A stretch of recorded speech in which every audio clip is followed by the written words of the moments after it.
Live from Montreal, Formula One.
The Grand Prix is the biggest single event on the Canadian sporting calendar. It's a record 125,000 sellout. It's a cool day at Montreal Gilles Villeneuve Circuit.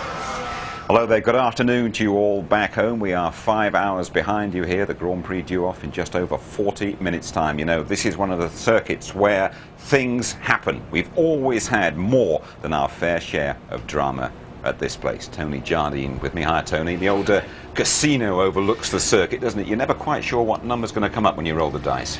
No, we gave a lift to Bruno Junqueira the other day, the test driver from Williams BMW, and he said the drivers tend to forget that this is more a street circuit than a permanent circuit, and they tend to go for it. But it's a bit like Monte Carlo, the barriers are right at the edge. The first corner funnels in and then goes in down into second gear. Remember last year Irvine and Coulthard tangled there. Panis had a big accident here. World champions have bitten the wall here. And attrition rate, last 3 years, only 10 finishes. Yeah, Coulthard comes here, David Coulthard, as a Monaco winner, and we're all wondering if he can do it again. He seems really confident. Yeah, I mean, he said he's going to explore every inch of the track, and he's been doing that in every test session, every qualifying session. He's been very, very close. He's on it, superb form at the moment, and that includes missing one whole test session after an engine change. He still came back and he was right there. Let's take a look back at qualifying. A very, very slow start, but a dramatic last minute or so. Well, it was in these last 4 minutes, absolutely superb. And Rubens Barrichello, who was second here in '95 for Jordan, he decided to change tactics, put more fuel in the car and go for back-to-back runs. Look how close he was to the wall there coming out of 15.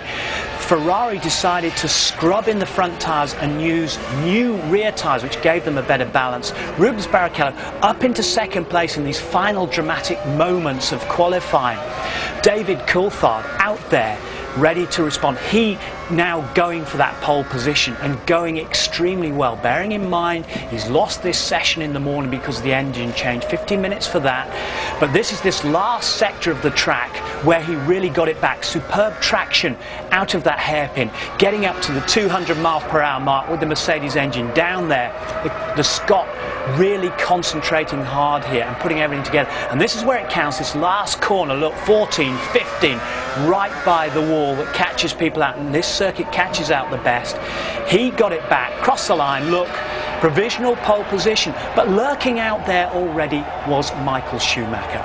And Mika Hakkinen, by contrast, in McLaren team, he was not happy with the handling of the car. All weekend, has he? No, he hasn't been all weekend. And coming out of the hairpin at the bottom in that last sector, he couldn't get the traction, he said, and he was quite right, because later on they found a broken bearing in the rear shock absorber, and that means a matter of hundredths and tenths.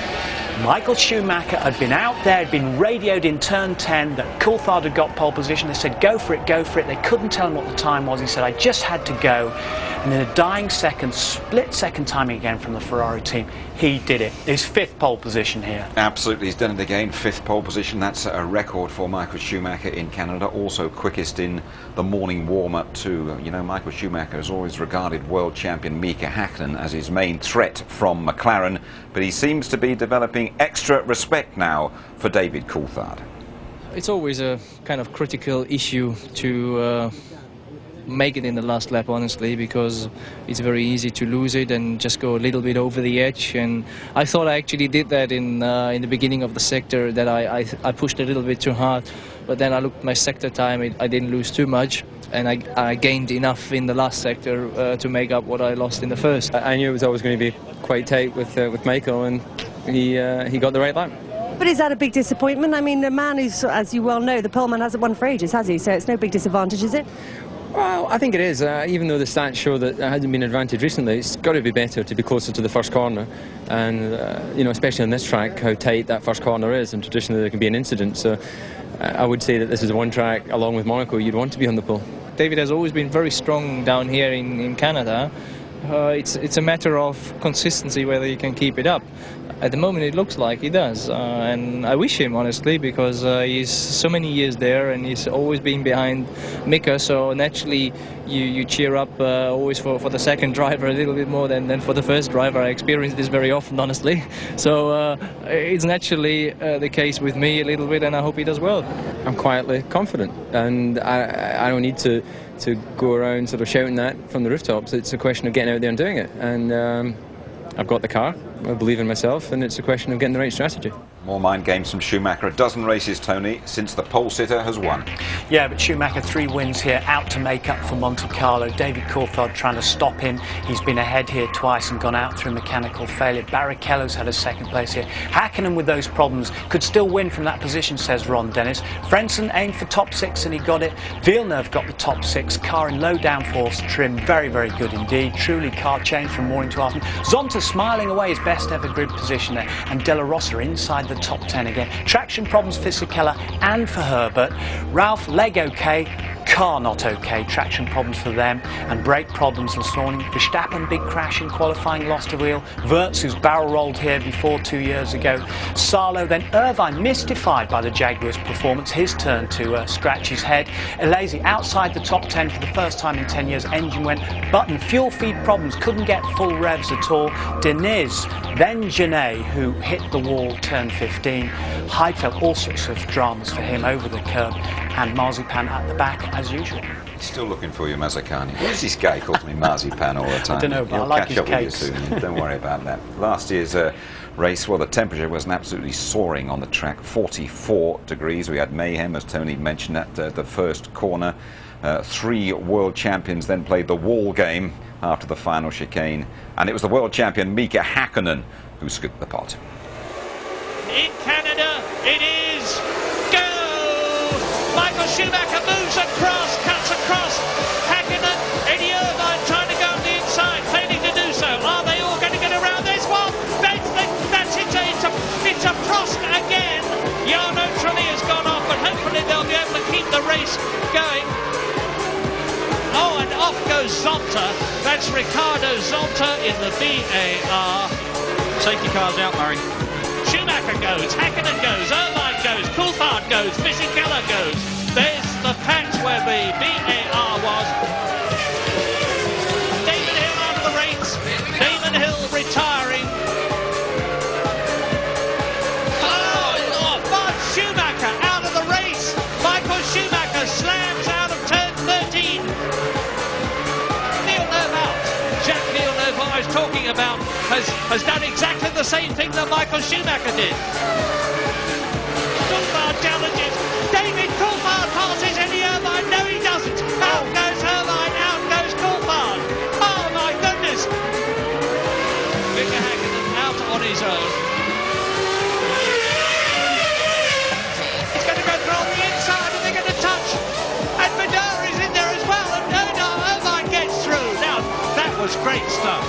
Eddie Irvine is scything his way through the field. Oh, past Johnny Herbert goes Eddie Irvine all over the place. They both go over the apex of turn 13, and Eddie Irvine's gigantic push has succeeded. And off goes Princeton. Well, right in the closing stages of the Canadian Grand Prix. And I think we're going to see, for the first time ever, a Grand Prix finish behind the safety car. Mika Häkkinen wins in Montreal. Now then, Tony, how about that wall? The tourist board say it says "Bienvenue au Quebec." Welcome to Quebec. They ain't joking, are they? It's sort of come to mama time for some of the biggest names in F1, isn't it? Yeah, and after all the champions had hit it last year, it became a wailing wall because they were complaining so often. And Michael Schumacher has asked the organisers to clean up their act. And you can see Damon Hill there on the dirty stuff, off the line, onto the concrete outfield there, into the magnetic wall. Now Villeneuve, if you look how he went in, front on, and he was way offline, he's already lost it coming across the apex because of all the dust and dirt that was dragged onto the track by people going across the apex. Even the great Michael Schumacher here, caught out, bang, that was a big crash for him as well. Getting sucked into the wall, and they've made some changes here on the inside, extending the gravel trap, trying to prevent that from happening yet again. It's still a place very well worth watching throughout the race, isn't it? Certainly is. Let me just remind you how things stand in the Drivers' Championship. Around about the halfway stage, Michael Schumacher on top. He goes for his 40th Grand Prix victory, by the way. Coulthard has never won here in Canada. Häkkinen subdued, as we've been saying so far. Barrichello, though, he has been very much on the pace. Fisichella second here for the last couple of years. Ralf Schumacher, his injured leg is okay, but his starting position of 12th certainly isn't. So then David Coulthard really is carrying Britain's hopes in this championship. He really has raised his game this year. He's the man of the moment in Formula One, is Coulthard. The talk shows want a slice of him, and he has been off to New York for a late night with David Letterman. Ladies and gentlemen, please welcome David Coulthard. David?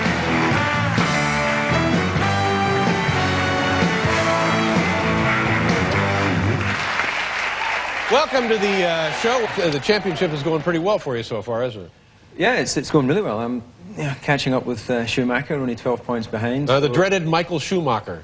Now, do you know this guy off the race, off the course? Yeah, no, we actually worked together as two of the directors of the Grand Prix Drivers Association working on safety, but the problem is we keep running into each other on the track. So, what's the fastest you go in these cars?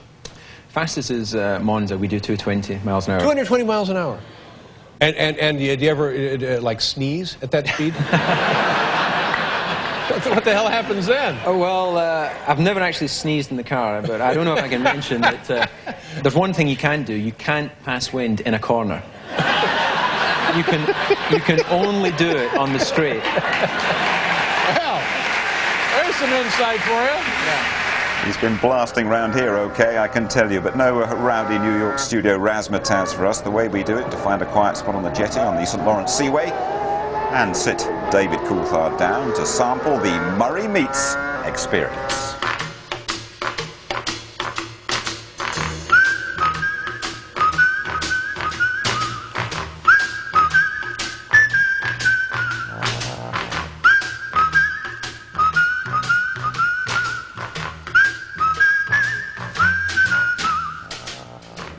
Not many people realise, and I'm here to point it out, that you actually have 3 years less experience than Michael Schumacher, Al and Mika Häkkinen. So do you feel that there's a lot of potential with Coulthard still to come? Are you learning all the time? Absolutely, and that's, you know, despite Mika having sort of romped to a couple of world championships in the last 2 years, and there has been a lot of criticism pushed my way about not being hungry enough, you know, and not being able to mount a challenge, all those sort of things. And, you know, I thought it was unfair because of the fact they have more experience. They've reached a point in their careers where that experience and maturity that comes from life does make a difference. You know, any good driver shows flashes of great performances early on in their career, but they don't tend to put together a real consistent challenge for a championship until later on, when you've sort of grown up a little bit.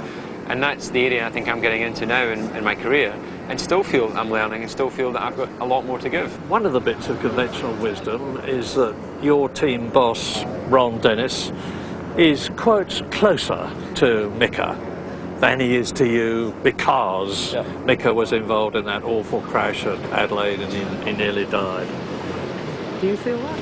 I think that it's inevitable that Ron, having potentially almost lost a driver for his team, what happened to Mika back in Adelaide '95, that I can't imagine how close they became during that period. And you know, I don't have a problem with that as such. It was just a question of making sure that I had every equal opportunity with the machinery and the situation as and when you hit the track. And I'm comfortable that's the case. You know, I'm not with McLaren to have, you know, lots of friends away from the track. Of course, I do have a lot of friends, but why I'm here is because I want to win races. I want to be the world champion, and then I want to get on with the rest of my life. Do you have any sort of a life outside Formula One at all? Yeah, I have a life, of course, but it's sort of compacted into 2-3 days in between testing and racing. You learn to live your life that way, and you look for November when largely you have the time off of not driving to have your sort of main holiday and catch up with family and friends. But we all live that life. It's exactly the same for you and your colleagues and what have you. For the people sitting at home, they have the best opportunity because they can live a normal life and watch the Grand Prix. And I know a lot of people would love to be here in Montreal and be in this paddock and be part of the F1 package. And of course it is great, but we all would love to be able to spend some time at home. You can't lead a normal life. You're David Coulthard, world famous racing driver. Here and now, there are 10 races to go. There are 100 winning points left. You are 12 points behind Michael Schumacher. Importantly, you are 5 points ahead of Mika. In your mind, can you win the World Championship? Absolutely, it's possible. The gap between myself and Michael is less than it has been, and it would only take another win here and Michael to have some problem or other, and suddenly you're right in there with a shout. And it's going to be a whole season-long battle. You know, the people at home are going to get I think a classic Grand Prix and World Championship battle. And I'm a part of that and have the opportunity to be a part of that right until the end, and I believe I have the opportunity to win it. Coulthard needs that first Canadian victory badly. 1 and 2 of the cars going out onto the circuit here in Canada. 25 minutes to go to the start of the Canadian Grand Prix. The circuit named after Jacques' father, Gilles Villeneuve. He won the first Grand Prix here in a Ferrari back in '78. Jacques hasn't done that well on his home track, but on Father's Day, he's got the BAR up on the 3rd row. Some achievement that. Let's drive Montreal with him, and it's Martin Brundle to talk you round. Onto the pit straight with Jacques Villeneuve in the BAR. Not much time to look at your pit board here as you build up to 190 miles an hour, sweeping down to turn 1. You try to use it as a deceleration zone, really, into 2, a quick jab of the throttle, then hook up on the curb on the inside, use it like a railway line, and then get on the power early towards 3, up to 165 miles an hour, and down to just 75. Clip the curb on the inside, be very careful on the exit. Correcting the oversteer there, now into turn 5, 165 miles an hour around the wall, and brake very, very late into 7. Now just 60, building up to 90, a bit of space on the exit. VAR still giving him some oversteer, up now to 190 miles an hour, slight right curve. Then you're going to go underneath the bridge, it's bumpy, a few manhole covers, and make sure to clip the curb on the inside. Now again, 90 miles an hour on the exit, and take the line of least resistance, bringing the car over to the left-hand side into the main spectator area, and brake very, very late for the hairpin, 40 miles an hour. Almost full lock there for Villeneuve, but good traction on the exit this time. A little left curve. Now there's nothing much for the drivers to do. This circuit, of course, named after Jacques Villeneuve's father. He's heading around 200 miles an hour down to the great last chicane. Brake very, very late. Now you must connect with the curb on the inside, launch across the rumble strips, mind the wall, over the start-finish line at the end of these grid hatchings. A good run there for Jacques Villeneuve. Best qualifying position of the season so far for Jacques Villeneuve. He'll want a good race today. 120,000 here watching him. Well, you obviously enjoy our competition, and here is the outcome of the little teaser that we set you in Monaco. What a great prize, a VIP trip for you and a friend to Monza for the Italian Grand Prix. Up for grabs was full Paddock Club hospitality for qualifying and the race, courtesy of 1-to-1 and Jaguar Racing. Really a dream ticket for any F1 fan. The question we asked, which of the current Jaguar drivers has won the Italian Grand Prix? A. Eddie Irvine or B. Johnny Herbert? The answer, Johnny Herbert in the Benetton back in 1995. The lucky winner, Jim Mantley from Cambridge. Congratulations, Jim, and we'll see you at Monza in September. There we are, that's the casino that we have been talking about overlooking the circuit. Will it be a lucky day for Jenson Button? Subject of so much speculation. He'll be talking about his F1 future when you rejoin us, and there's Martin's grid walk as well. You're back with us in Montreal, looking at a very relaxed Jenson Button, having a bit of fun with test driver Bruno Junqueira. Not much fun for him though so far this weekend. He's starting down the back in 18th place in the Williams. All this at a time when his seat in the team is in jeopardy. Here he is with Martin. Jenson Button, thanks for talking to F1 ITV. So, what do you think of this Formula One lark so far? I'm really enjoying it. I'm really enjoying it. It's very hard work. A lot of people don't realise how hard work it is and how much there is involved. But I'm getting there, I think, and I think towards the end of the year I'll be a lot more complete than I was at the start. I said to you on the grid just before the race at Silverstone that you seem to have one emotional level, which I thought was a great compliment. Yeah. You thought I was questioning your partying ability or something like that. No, trust me, I can party away from the circuit. But, you know, you're 20 years old, your calmness is amazing. How do you do that? How do you keep such a level head at all times? I think it's having a father like mine, you do. He's a bit crazy, so I have to be a bit more calm, sort of the things out at home, so I think that's probably why. Seriously? There must be, have you always been like that all through your life? Have you just been... I think I've been quite calm, and I don't know, I don't think there's no use in getting all, you know, hyped up about things. You just stay relaxed, and I think you do a much better job. We're halfway through the season, and the media have already got you booted out of the Williams team. They're playing table tennis next year. How daft is that? It is really, because nobody knows what's going to happen. This is the 8th race of the season, and it's a bit early to be talking about next year.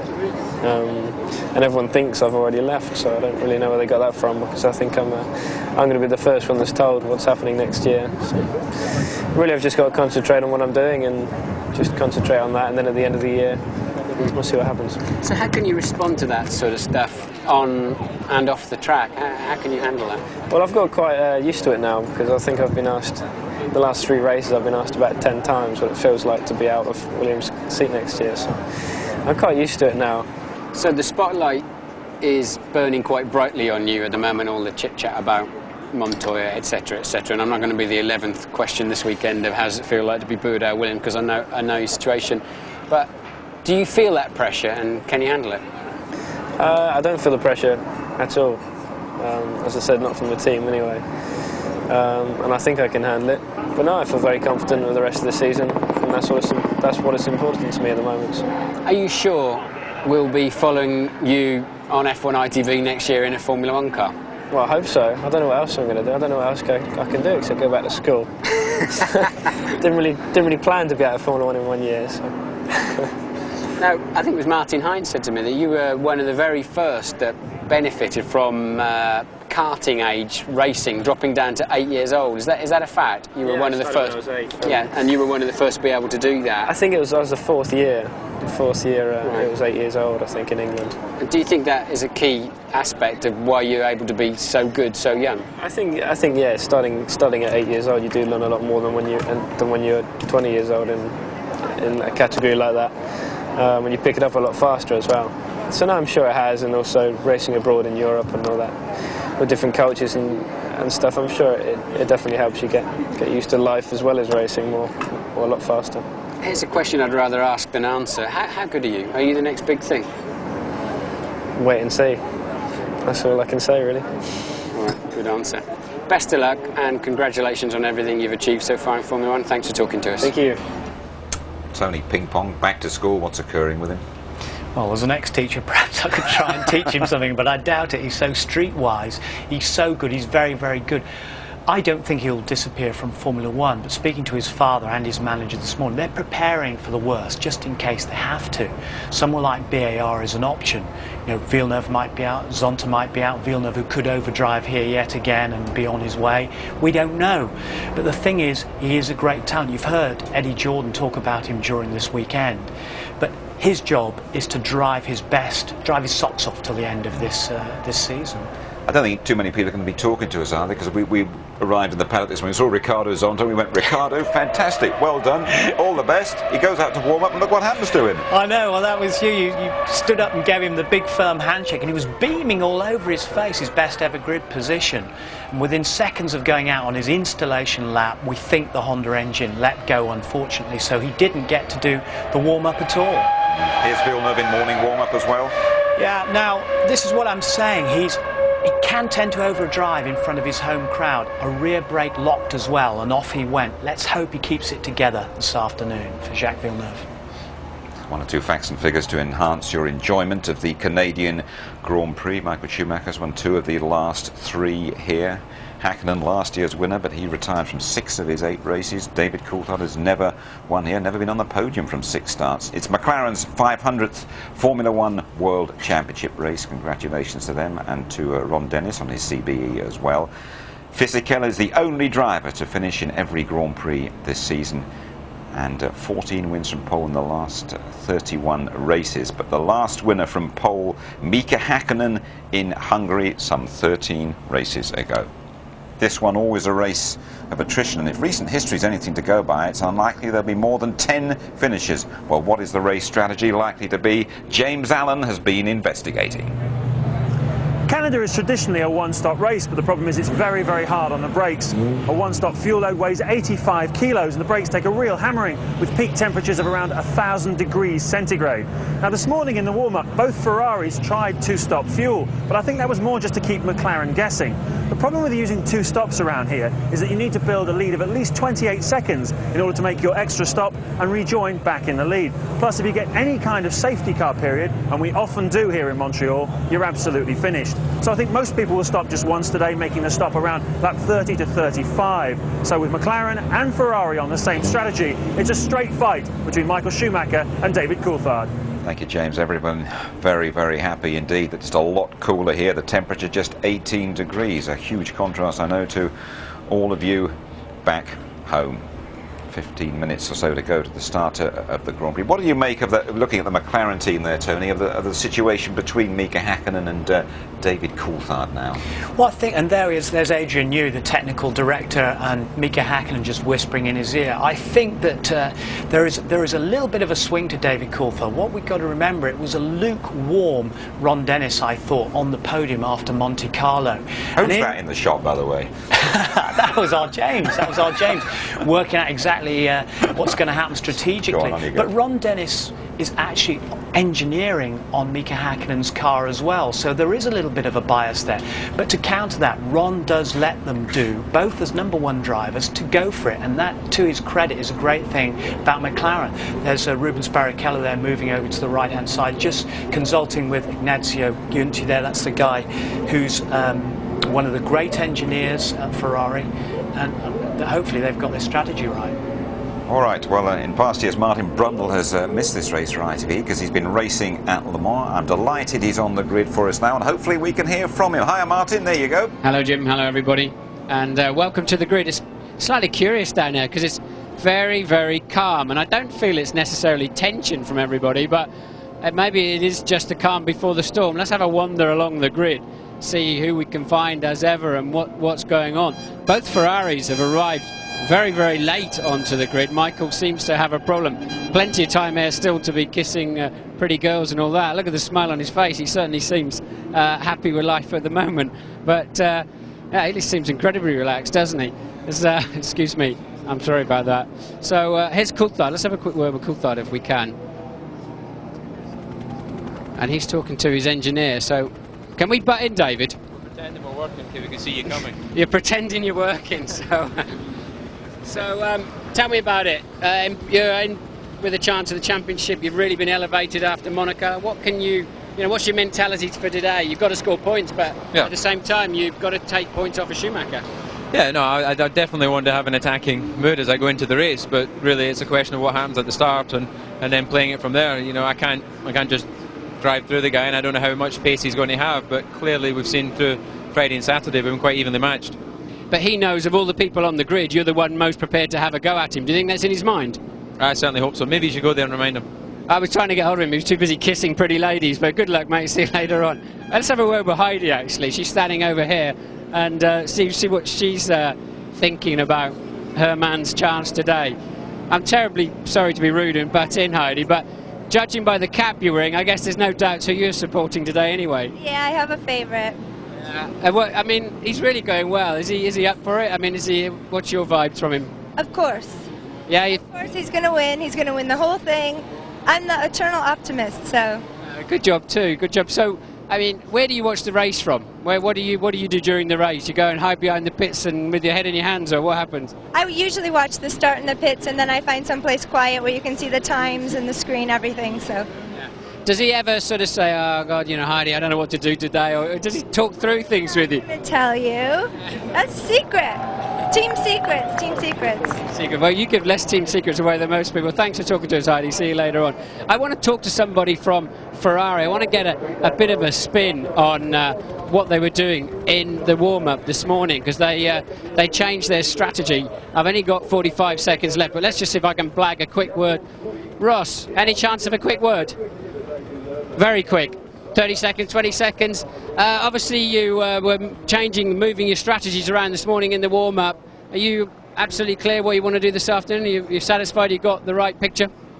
I think so, yes. So the rain's predicted, so that might throw a bit of a spanner into it. But it's a one-stop here, going as long as you can.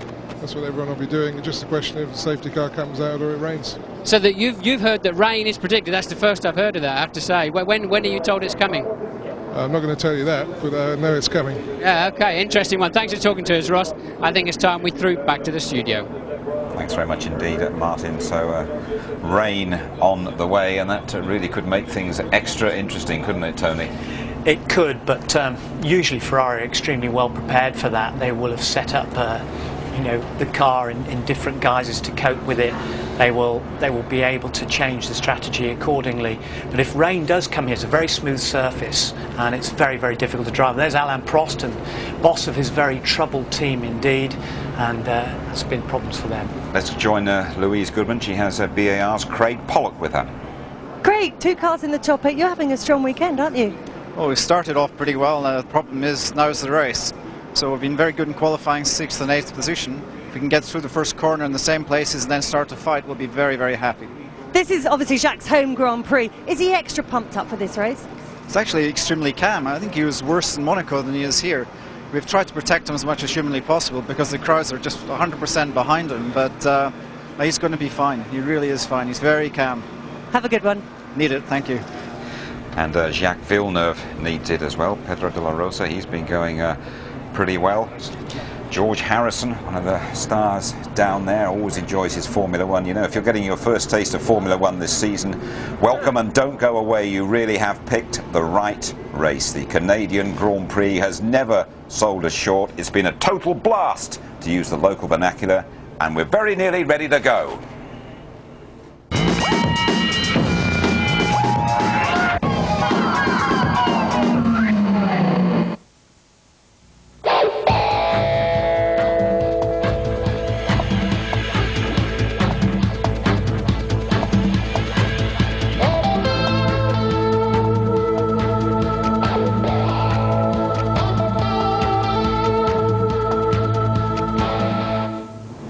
You're about to see the Canadian Grand Prix from the Gilles Villeneuve circuit on Montreal's St. Lawrence Seaway. We've just heard Ross Brawn of Ferrari telling us it is going to rain. In the ITV commentary box we have Martin Brundle and Murray Walker. Now Murray, you have made your own personal check. What is the latest? Absolutely, Jim. I just stepped outside the door and I felt a few drops of precipitation on my arm. But there's another thing to say, and that is that Ron Dennis, the boss of McLaren, may have got the CBE and he richly deserves it, but having successfully overcome the combined efforts of 2 very determined security men to prevent me getting into the commentary box, I think I deserve one too.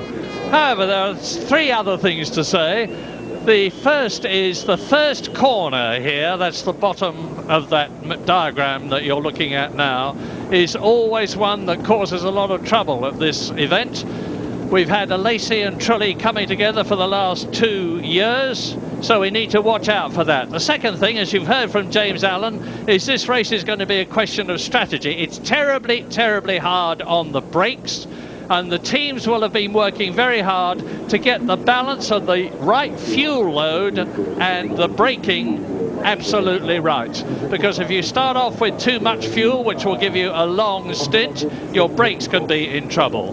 So that's something to watch too. And the third thing is that McLaren really do need to do well in this race. They are still behind Ferrari in the Constructors' Championship, and although David Coulthard is ahead of Häkkinen, he's still 12 points behind Michael Schumacher.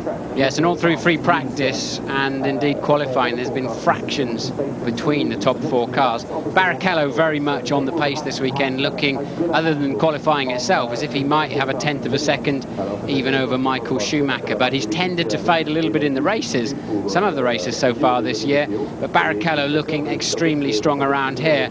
Coulthard too, probably a little disappointed with not being on pole, as you can see there, just a 10th of a second behind, but he's got a good race car too.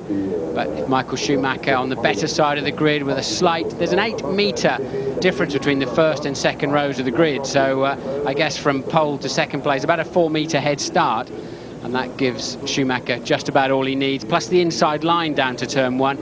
But he knows that Coulthard will want to and must have a go at him, must keep taking points away from him, so I'm expecting quite a squabble at the front. And as we've always seen here, and as Murray's already told you, tends to be a concertina effect into that first corner, and often, because it's a decent run to a very slow corner, quite a lot of speed carried when they arrive, and we tend to have a few people tripping over each other. Happened already this morning in other races too, into that first corner. Yes, it's the one to watch. So the grid, as you can see, is being cleared. We have the customary formation lap.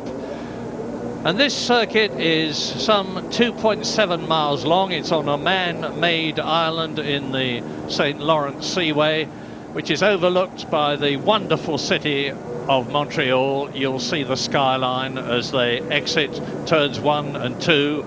And they build up at this circuit to 2 places where they're doing very nearly 200 miles an hour, and at both ends of the course there is a 40-mile-an-hour hairpin, so you can imagine what that does to the brakes, as Heinz-Harald Frentzen found out to his cost last year when a front disc exploded when he was in second place with only about 3 laps to go. Yes, they're already changing discs on Barrichello's car. I interrupted Ross to have a quick word with him on the line, unaware actually they've got quite a drama going on Barrichello's car, but we're looking at 2 Scarlet Ferraris, 2 Silver McLarens, and then 2 Jordans just behind them. The odd man out is Villeneuve, who's done a very good job in 6th place in the BAR. Then there's really nobody, I think, behind that will be storming through the field. I don't think anybody's got a particularly good car underneath him that's going to surprise us through the afternoon. We're watching the sharp end of the grid with the Jordans really mixing it with Villeneuve's BAR. 2 things to say, and you've just reminded me, Martin. BAR, they've done better here than they've done anywhere else in their short Formula 1 history, because Jacques Villeneuve, the hero of Look here, Murray, Coulthard's car, as he looks like he's got some kind of clutch problem or something, and he's away, so Coulthard's away. They started the car up, it looked like it had gone into gear, probably stalled, so they lifted the back of the car, started it up with it in gear. Coulthard immediately now taking up his 2nd position, which he is entitled to do. Some of you remembering when Michael Schumacher passed Damon Hill on the formation lap at the British Grand Prix and got black flagged as a result of it may not have realised that the rules have been changed. David is perfectly entitled to regain his position, provided all the cars on the grid had not passed him, which they certainly hadn't. That's right, so a little bit of a scare early on for Coulthard. Don't know if he's got a slightly sticky clutch there. Sometimes the clutch drags a little bit, especially when you're sitting on the line. If you pull first gear a bit too early, the clutch units are absolutely tiny, a little bigger than the size of a man's fist on these cars, transmitting the 800 plus horsepower, and often they can overheat a little bit or drag, or maybe Coulthard didn't pull the clutch fully in, and well, hopefully it's not a technical problem, otherwise he's going to have a major drama come the start proper. Well, we're going to know very shortly. This circuit is only used once a year. It is a park during the rest of the year. And there you can see one of the three bridges as they exit Casino Hairpin. That's one of the 40-mile-an-hour corners after the 200-mile-an-hour approach. And it's where they start building up for another 200-mile-an-hour run down to the notorious turn 15, the left-hander chicane, where no less than 3 world championships went off last year. Schumacher and Damon Hill and Jacques Villeneuve. This is a low grip circuit, Murray. As you say, it's a parkland circuit the rest of the year round. So low tyre degradation, tyre wear, and I'm expecting the cars to run as far as they can. I'm expecting them to have as much fuel in as they can possibly get in just to run the first stint. They may choose a different strategy. I was trying to get it out of Ross on the start line. Of course, he wasn't going to give it to me. I'm wondering if they may put a bit less fuel in Barrichello's car and make him more of a menace to the McLarens, but I'm expecting the rest of them to go to around lap 40 before they come in for the one and only pit stop. People midfield and back may go for 2. I'd agree with that, maybe even longer. So, remember, the first corner is going to be absolutely critical, crucial. Are they all going to get round it? It's Monaco all over again.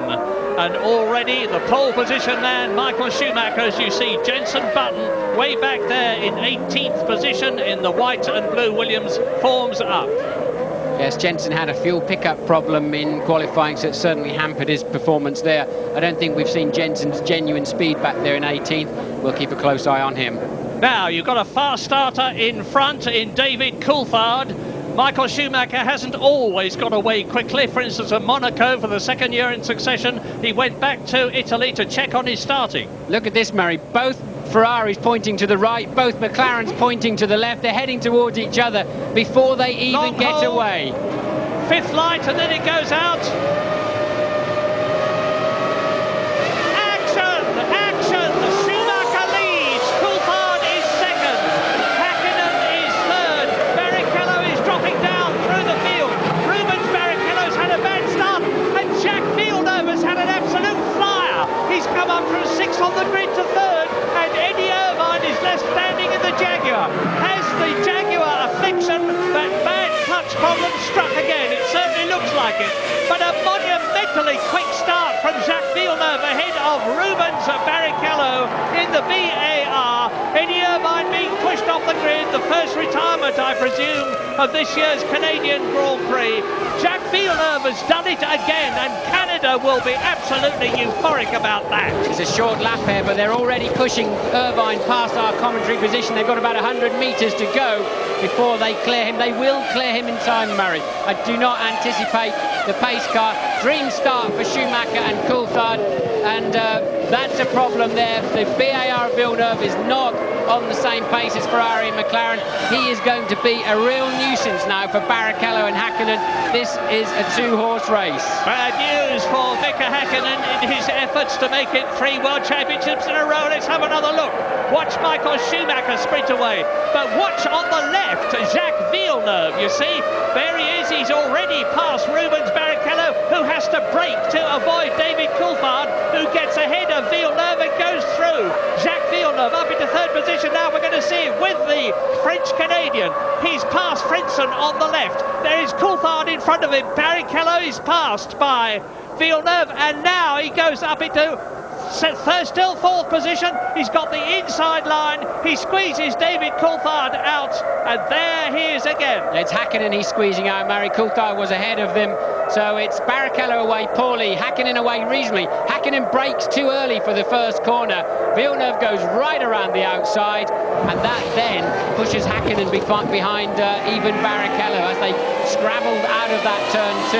And that is how it all happened. happened, and that's released these two cars now out into the lead. Yeah, and you're absolutely right, Martin. Jacques Villeneuve is going to hold them up, so it is between race leader Michael Schumacher, second place man David Coulthard, the first two in the World Championship, and Barrichello is attacking. Yes, somebody, I think it was possibly even Della Rosa, passed Frentzen into Della Rosa there, look, up into sixth place, having just nailed Frentzen into the casino hairpin. So Della Rosa very much on the move in the Arrows. Yeah, and he started an excellent night. The Arrows is getting better and better. So there is Villeneuve and Barrichello and Häkkinen, and in sixth place is Della Rosa. Frentzen down into seventh position.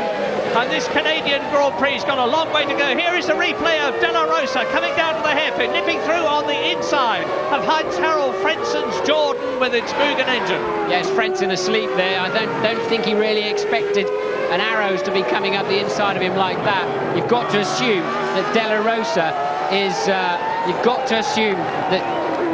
Della Rosa is on low fuel. I'm just looking at the computer here. Investigation involving car 2 by the stewards. I've got a sneaky feeling that Coulthard was rolling on the start, that Coulthard was underway, and we know he maybe had a clutch problem anyway, so we're watching that closely. It's possible Coulthard jumped the start, in my view. I did see his wheels. James, what can you tell us in the pits? Yeah, does seem to be a feeling down here that there may be a problem with Coulthard, and it certainly is relating to the start. The stewards are looking at it. It'll be about 15 to 20 minutes probably before they make any kind of decision. There is a maximum time, of course, about 25 minutes. On Della Rosa, though, I was talking to one or two of the engineers just on the start line who are in front of him, teams from in front of Della Rosa in the grid. They were saying, we're going to really worry about that guy. The Arrows hasn't got a big enough fuel tank to do a one-stopper here, so he has to go 2. He's going to be cutting through like a hot knife through butter. James, you're absolutely right, because as you said it, we saw Della Rosa attacking Häkkinen. He's coming towards us on the screen now. Häkkinen in the silver and black McLaren.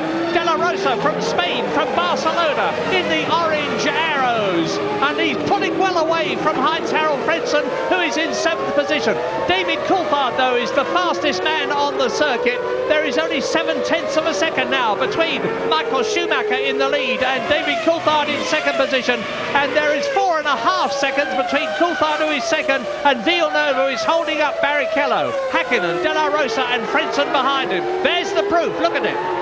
I can't be absolutely sure Coulthard jumped the start, but I do have a feeling I could see his front wheels turning, but it was a very close call. Or maybe, just maybe, it was the fact that the mechanics were on the track, Murray, once the green flag had been waved, starting Coulthard's car up.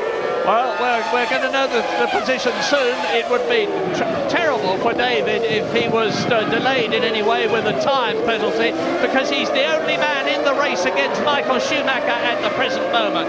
I'm now going to stick my neck out, but Michael Schumacher seems at this stage of the race just to need to keep going to get yet another victory, as Della Rosa in the background attacks Mika Häkkinen. Yes, Della Rosa not quite got enough speed. That McLaren Mercedes-Benz got plenty of grunt, as we know, but Della Rosa there well in Häkkinen's slipstream, but couldn't do anything about it, and surely he has a significantly lower fuel load. Now, the Canadian Grand Prix Gilles Villeneuve circuit on the Ile Notre Dame is an easier track to pass on than many of them, but Jacques Villeneuve there is not going to be relinquishing his position, his 3rd position, to Rubens Barrichello likely, and Barrichello will have to pick his chance very carefully indeed. Probably down to the hairpin, which they're approaching now, would be where Rubens chooses to attack. But this is a low downforce circuit, and the BAR car goes extremely well here in comparison with Monaco, where it went very badly as a high downforce track. Yes, Mika Häkkinen struggling there with a bit of traction out of turn 7 and allowed Della Rosa to get even closer. This pair up front are a full 1.3 seconds a lap faster than that following pack just coming into view now, headed by Villeneuve. Exactly what you'd expect. That's the kind of pace advantage they have got, but clearly Barrichello and Häkkinen could do nothing about even getting close to the back of that BAR, let alone overtaking it. So on lap 5 with 64 still to go as we watch Villeneuve 3rd, Häkkinen having a look at Barrichello and dodging back in again, Della Rosa in 6th position. They're all being held up by Villeneuve, and now David Coulthard is 5 seconds ahead of this battle, and he is just 1 1 second behind Michael Schumacher. So it's Schumacher, Coulthard, Villeneuve, Barrichello, Häkkinen, De La Rosa. Princeton is 7th, Zonta is 8th, Trulli is 9th, and Jos Verstappen in the second Arrows is 10th. The Arrows are going extremely well. Yes, Jenson Button unfortunately has slipped back to 19th position. Johnny Herbert down in 12th. Eddie Irvine did join the race, but 2 laps down. Yeah, it's not looking good for Jaguar, but you heard from Jim Rosenthal earlier on that this is very much a race of attrition, always is. If more than 10 cars finish this race, I'm going to be pretty surprised. 22 started it, 22 are still running, but already Eddie Irvine is 2 laps behind the race leader, who is on his 6th lap. Well, this is the problem we've seen so many times, Murray, I mean, for example, when Häkkinen was catching Salo in Monaco, a full 1.5 seconds a lap faster than him, as soon as he got anywhere near his slipstream, couldn't get any closer, and we've seen it happen so often. It's a problem with the aerodynamics on the cars, and we know for a fact the Ferrari and the McLaren are 1.5 seconds faster than Jacques Villeneuve, and they just can't do anything about it, and that's why this man, De La Rosa, can stay with that McLaren of Häkkinen. Yeah, and these pictures, these fabulous pictures, just underline what supermen these Formula One drivers are, because they're driving at speeds up to 200 miles an hour here. You can see them jostling for position with those 18,000 RPM engines spinning behind them, some 800 horsepower, and you can see that, like Monaco, this place is all Armco and walls. There is virtually nowhere to go if you go off. Yes, it's better than Monaco, where the track and the Armco are virtually one. There are some small runoff areas here, but you've got to be millimetrically perfect in your positioning of the car. And if you've got someone in front of you and someone trying to pass you behind, that's very difficult as we ride with David Coulthard. And now, coming towards us on lap 7, Michael Schumacher leads. David Coulthard is second. Look back down the track, and the gap is now 8-9 seconds between Coulthard in the silver and black McLaren and Jacques Villeneuve in 3rd position in the BAR. Coulthard exits that notorious turn 15.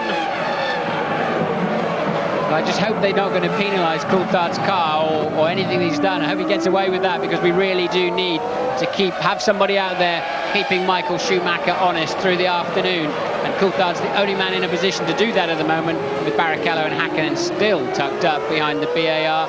And look, that sort of almost mandatory 50 metres behind they seem to have to follow. They'll turn into the corner in the dirty air. The car will understeer, the front will slide. You can't get on the power quite as early. The harder you try, the worse it becomes, and it's just stalemate. Now, the interesting thing about the situation as it is now is that Michael Schumacher has always regarded Mika Häkkinen as his main rival for the year 2000. But things are starting to change. David Coulthard is ahead of his teammate in the championship, and Michael Schumacher admitted last night that he's now regarding David as a real threat too, and the proof is down there on the track here in Canada, because Coulthard is the only man who is holding a candle to Michael Schumacher, and that candle is underneath the Ferrari's rear wing, because Coulthard is now within half a second of Schumacher's Ferrari. As Villeneuve comes towards us, they're doing 200 miles an hour here. This is where they brake. This is one of the places where the brakes take a tremendous pounding in Canada. Yes, Barrichello dangerously close to the wall there. I think he had a bit of a bobble on the way into that last chicane and had to mind himself on the way out. Gave Villeneuve a little bit of a clearance and put Häkkinen right underneath the Ferrari's gearbox once again. Well, let's look back and remind ourselves that we're very lucky, because everybody did get round that first corner. I frankly didn't expect it. It hadn't happened for the last 2 years. We've got a clean, straight fight out on the track now on lap 9 with 60 to go. James Allen has news for us. Murray, if you look very closely at Barrichello, he's very nervous on the brakes. On the grid, as Martin said, there was a real big drama. I've not seen one like that for a while with Ferrari. They were changing his brake disc right up until 5 minutes before the start of this race, and Rubens was very, very very anxious. You can see he's reluctant to attack Villeneuve from the back. What was interesting about the incident on the grid was that Häkkinen was standing next to me, looking right over as they changed the brake disc. Häkkinen was aware of how Barrichello felt about it. Watch out for an attack from him. Well, if they've changed brake discs, Martin, on Barrichello's car, and he hasn't used them before, surely he's going to be worried about the characteristics. No, they'll be sorted by now. They're pretty consistent. I mean, they're baked for about 3 months, these brake discs. They're incredibly expensive items. Usually the first 3 or 4 corners are a bit of an unknown quantity. They settle down very quickly. Barrichello will have the measure of them already, I would imagine. And Häkkinen at the moment's got more of a problem with De La Rosa trying to get past him than he has a chance of getting past Barrichello. De La Rosa having just slipped back as I'm talking about him. Well, I tell you, it's going to need dynamite to move Jacques Villeneuve off the best racing line. BAR scored no World Championship points last year. Yes, they've got World Championship points this year. Indeed, they're 6th in the Constructors' contest, but they've never had a podium position. They've never finished in the top 3. And Jacques Villeneuve is hungry, very hungry indeed, to win. There is even talk that he has already signed for the Renault team next year, where his contract expires with BAR this year. It is a rumour, I emphasise that. There's a lot of them flying about here in Montreal. But Villeneuve, if he can finish on the podium, will be much more likely to stay where he is. Yes, Villeneuve hasn't signed for anybody next year yet. He's playing the field a little bit and understanding what's available to him, whilst, of course, trying desperately hard not to upset the team he's currently driving for and may continue to drive for. So Villeneuve playing a bit of the diplomat at the moment, not his best feature normally, but Jacques is definitely playing the field a little bit. And Jacques is powered, we're with him now, by a Honda, not a Mugen Honda, a Honda Works engine, and they're looking for success from BAR, and it's significant at the present moment that the Honda engine is in 3rd position. The highest Mugen Honda engine is the Jordan of Heinz-Harald Frentzen. He's in 7th position with Jarno Trulli in 8th position, and they're sandwiching Ricardo Zonta in the 2nd BAR with its Works Honda engine. Top 10, lap 11 out of 69. Schumacher is going faster and faster. He's just made the fastest lap of the race. He's extended his lead over David Coulthard, but not by much, to 9/10 of a second. They're 14 seconds ahead of this battle. Villeneuve, Barrichello, Häkkinen and De La Rosa, who is 6th. Behind De La Rosa, 7th is Heinz-Harald Frentzen, 2.5 seconds behind De La Rosa. 8th is Zonta, 9th is Jarno Trulli, 10th is Jos Verstappen. So both the orange arrows are in the top 10. Well, it was declared that there was an incident being investigated on Coulthard's car at 6 minutes past the hour here in Montreal. We're now 18 minutes past the hour, so I think we're within the next few minutes we will hear if there's any news on Coulthard's race so far. We're going to take a short break, be back very shortly.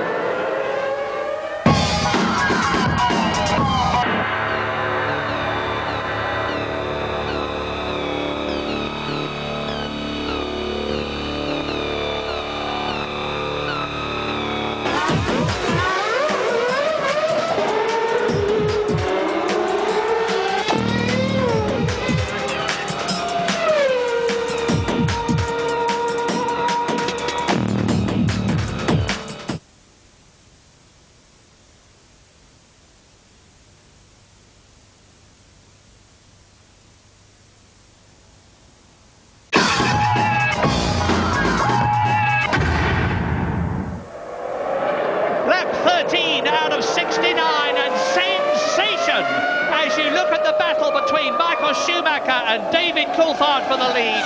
David Coulthard has been penalised. He's been penalised 10 seconds. I don't know the reason, but I suspect, as Martin has said, that it was for rolling a bit at the start. But he really doesn't deserve this, because it's going to destroy his race. He's going to lose the 10 seconds while he's stationary, and more time coming in and getting back up to speed again. Yes, he's got to stop within 3 laps. I think he was either just creeping on the start. We know he had a clutch problem on the formation lap. We saw him being restarted, or it was that problem itself where we had mechanics on the racetrack once the green flag had been dropped. I don't know which one it was, but the net result is Coulthard has to come in within the next 3 laps of being notified. Now the team, I'm sure, will keep him out as long as they can, because they need to maximise the fact that himself and Schumacher are much, much faster than the rest of the field, and that will help him when he rejoins the race, which I would guess, looking at, it's going to cost him at least 25 seconds. It's going to put him back in around 11th place or something, because he's got to negotiate the pit lane at the speed limit. And here he comes now, Coulthard in, hits the limiter there, and he's going to go to his own pit and be stationary for 10 seconds. They are not allowed to touch the car unless he stalls the engine. Then they can only start it after the 10-second period is over. They cannot change tyres. They cannot touch the car in any way. James. Really resigned atmosphere down here. I think they thought straight after the start there was going to be problems. The mechanics only just got out of the way on the parade lap. It was a real mess. Coulthard's engine rises. He shoots out again. He's got a lot of work to do. He's lost 25 seconds here. He's going to lose another 25 with his first stop. It's going to be very interesting to see if he can make it up again. 10. And they're streaming through. Verstappen has gone through and he's in 9th position. You're absolutely right, Martin. David Coulthard is rejoining in, I think, there he is, 10th. In 10th position behind Jos Verstappen. Yes, Verstappen was 23.9 seconds behind Coulthard.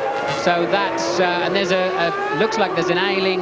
No, we've gone to a different pack of cars now. So Coulthard rejoined in 10th place. Now he's got some work to do to come through. The afternoon is yet young, Murray. Still a long way to go in this race.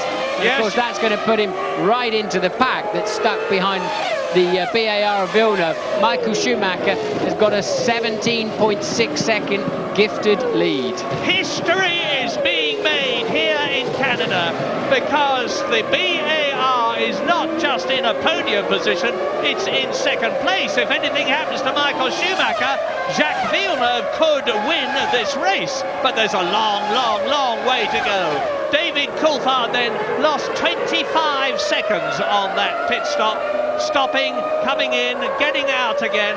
And it's not just the 25 seconds, it's the fact that Verstappen, Trulli, Zonta, Frentzen, De La Rosa, Hakkinen and Rubens Barrichello and Jacques Villeneuve are ahead of him. And although, as I said, it's easier to pass here than on many circuits, that doesn't mean to say it's easy. That's the problem with the 10-second stop and goes. As I said, the mechanics can't touch the car, so you can't use that opportunity to save yourself time later in the race by taking on board more fuel or fresh tyres or whatever. Johnny Herbert out, a very early stop. You've got to assume that's some kind of major problem there for Johnny Herbert in the Jaguar. He would not be stopping at this time for tyres, and he's very slow, even with the speed limit in the pit lane. And look at this battle now as Mika Hakkinen follows. Villeneuve 2nd, Barrichello 3rd, Hakkinen 4th, De La Rosa a magnificent 5th in the arrows. 6th now in the points is Heinz-Harald Frentzen, the top Jordan. Zonta is up to 7th, Trulli is up to 8th, Verstappen is up to 9th, Johnny Herbert is out of the race. Eddie Irvine has already been lapped after the problem he had at the beginning of the race. So Jaguar, having looked a lot stronger at Monaco, have got no illusions about the fact that they've still got a lot of work to do. Hakkinen very, very close, and Barrichello's going to have to defend the line. Hakkinen's got to go the long way round. He'll have a job getting round there, but Barrichello knew exactly what he had to do there. Hakkinen got a run on him out of the last chicane. But, no position change, and it gave Villeneuve a little bit of breathing space. De La Rosa enjoying himself. Oh. I think that's until he has to hit much earlier than the 3 cars in front of him. Yeah, I just saw a puff of smoke there. You always worry when you see a puff. It could be something entirely innocent. It could be a problem. It was Barrichello's right front, without doubt, but often happens there just as the load transfers across the anti-roll bar at the front and the inside wheel goes light as you begin to turn the wheel while still on the brake pedal. Well, now, Barrichello's got 2 problems. The first and most important one is to keep Mika Hakkinen behind him. He's entitled to make one blocking move, then the blue flags will be out, and if he gets more than 3 of them, he's going to be in real trouble, as up comes the arrows right on the rear wing of Mika Hakkinen's McLaren in 4th position. Pedro de la Rosa from Spain, who has been rumoured to be joining the BAR team next year, is really on a charge. And Heinz-Harald Frentzen in the yellow Jordan in the background in 6th position is catching this collection of cars, because Jacques Villeneuve is still making them go slower than they could ideally if they got past him. Yes, I noticed in the far background, Coulthard now has caught up with Verstappen and Trulli, so we'll see if he can make any progress through that little pack as we're watching the first cluster really fighting for second place of Villeneuve, Barrichello, Hakkinen, Della Rosa. Then it's 2 seconds back to Frentzen, and a little bit of space to Zonta. Then it's Trulli, Verstappen and Coulthard literally line astern. And look, are they showing us this because this is the reason that Coulthard was given the stop-go penalty? The green light is on, and mechanics are still on the track. I think that's contravening the regulations, so it's a technical knockout there for Coulthard in many respects, but he's still in the race. Johnny Herbert, too disappointed. Martin, there ain't no justice, because if that was the reason that David Coulthard was penalised, to be sitting innocently in the car there and to suffer from something that was totally outside your control is very, very tough. Murray, it's total justice. The rules are the rules. Even if I'm involved with Coulthard, the facts are, if they've contravened the regulation, they have to be penalised. You can't, just because he's having a good race, you can't, you know, you can't bend the rules when it suits you. And I think that if they've broken the rules, then obviously the penalty is valid. I hear you, and you're right, I have to say. Lap 19 then, and look at Heinz Harald Frentzen, look there at Zonta, look there at Trulli. Behind Trulli in the orange car is Verstappen. Now look for the silver and black one.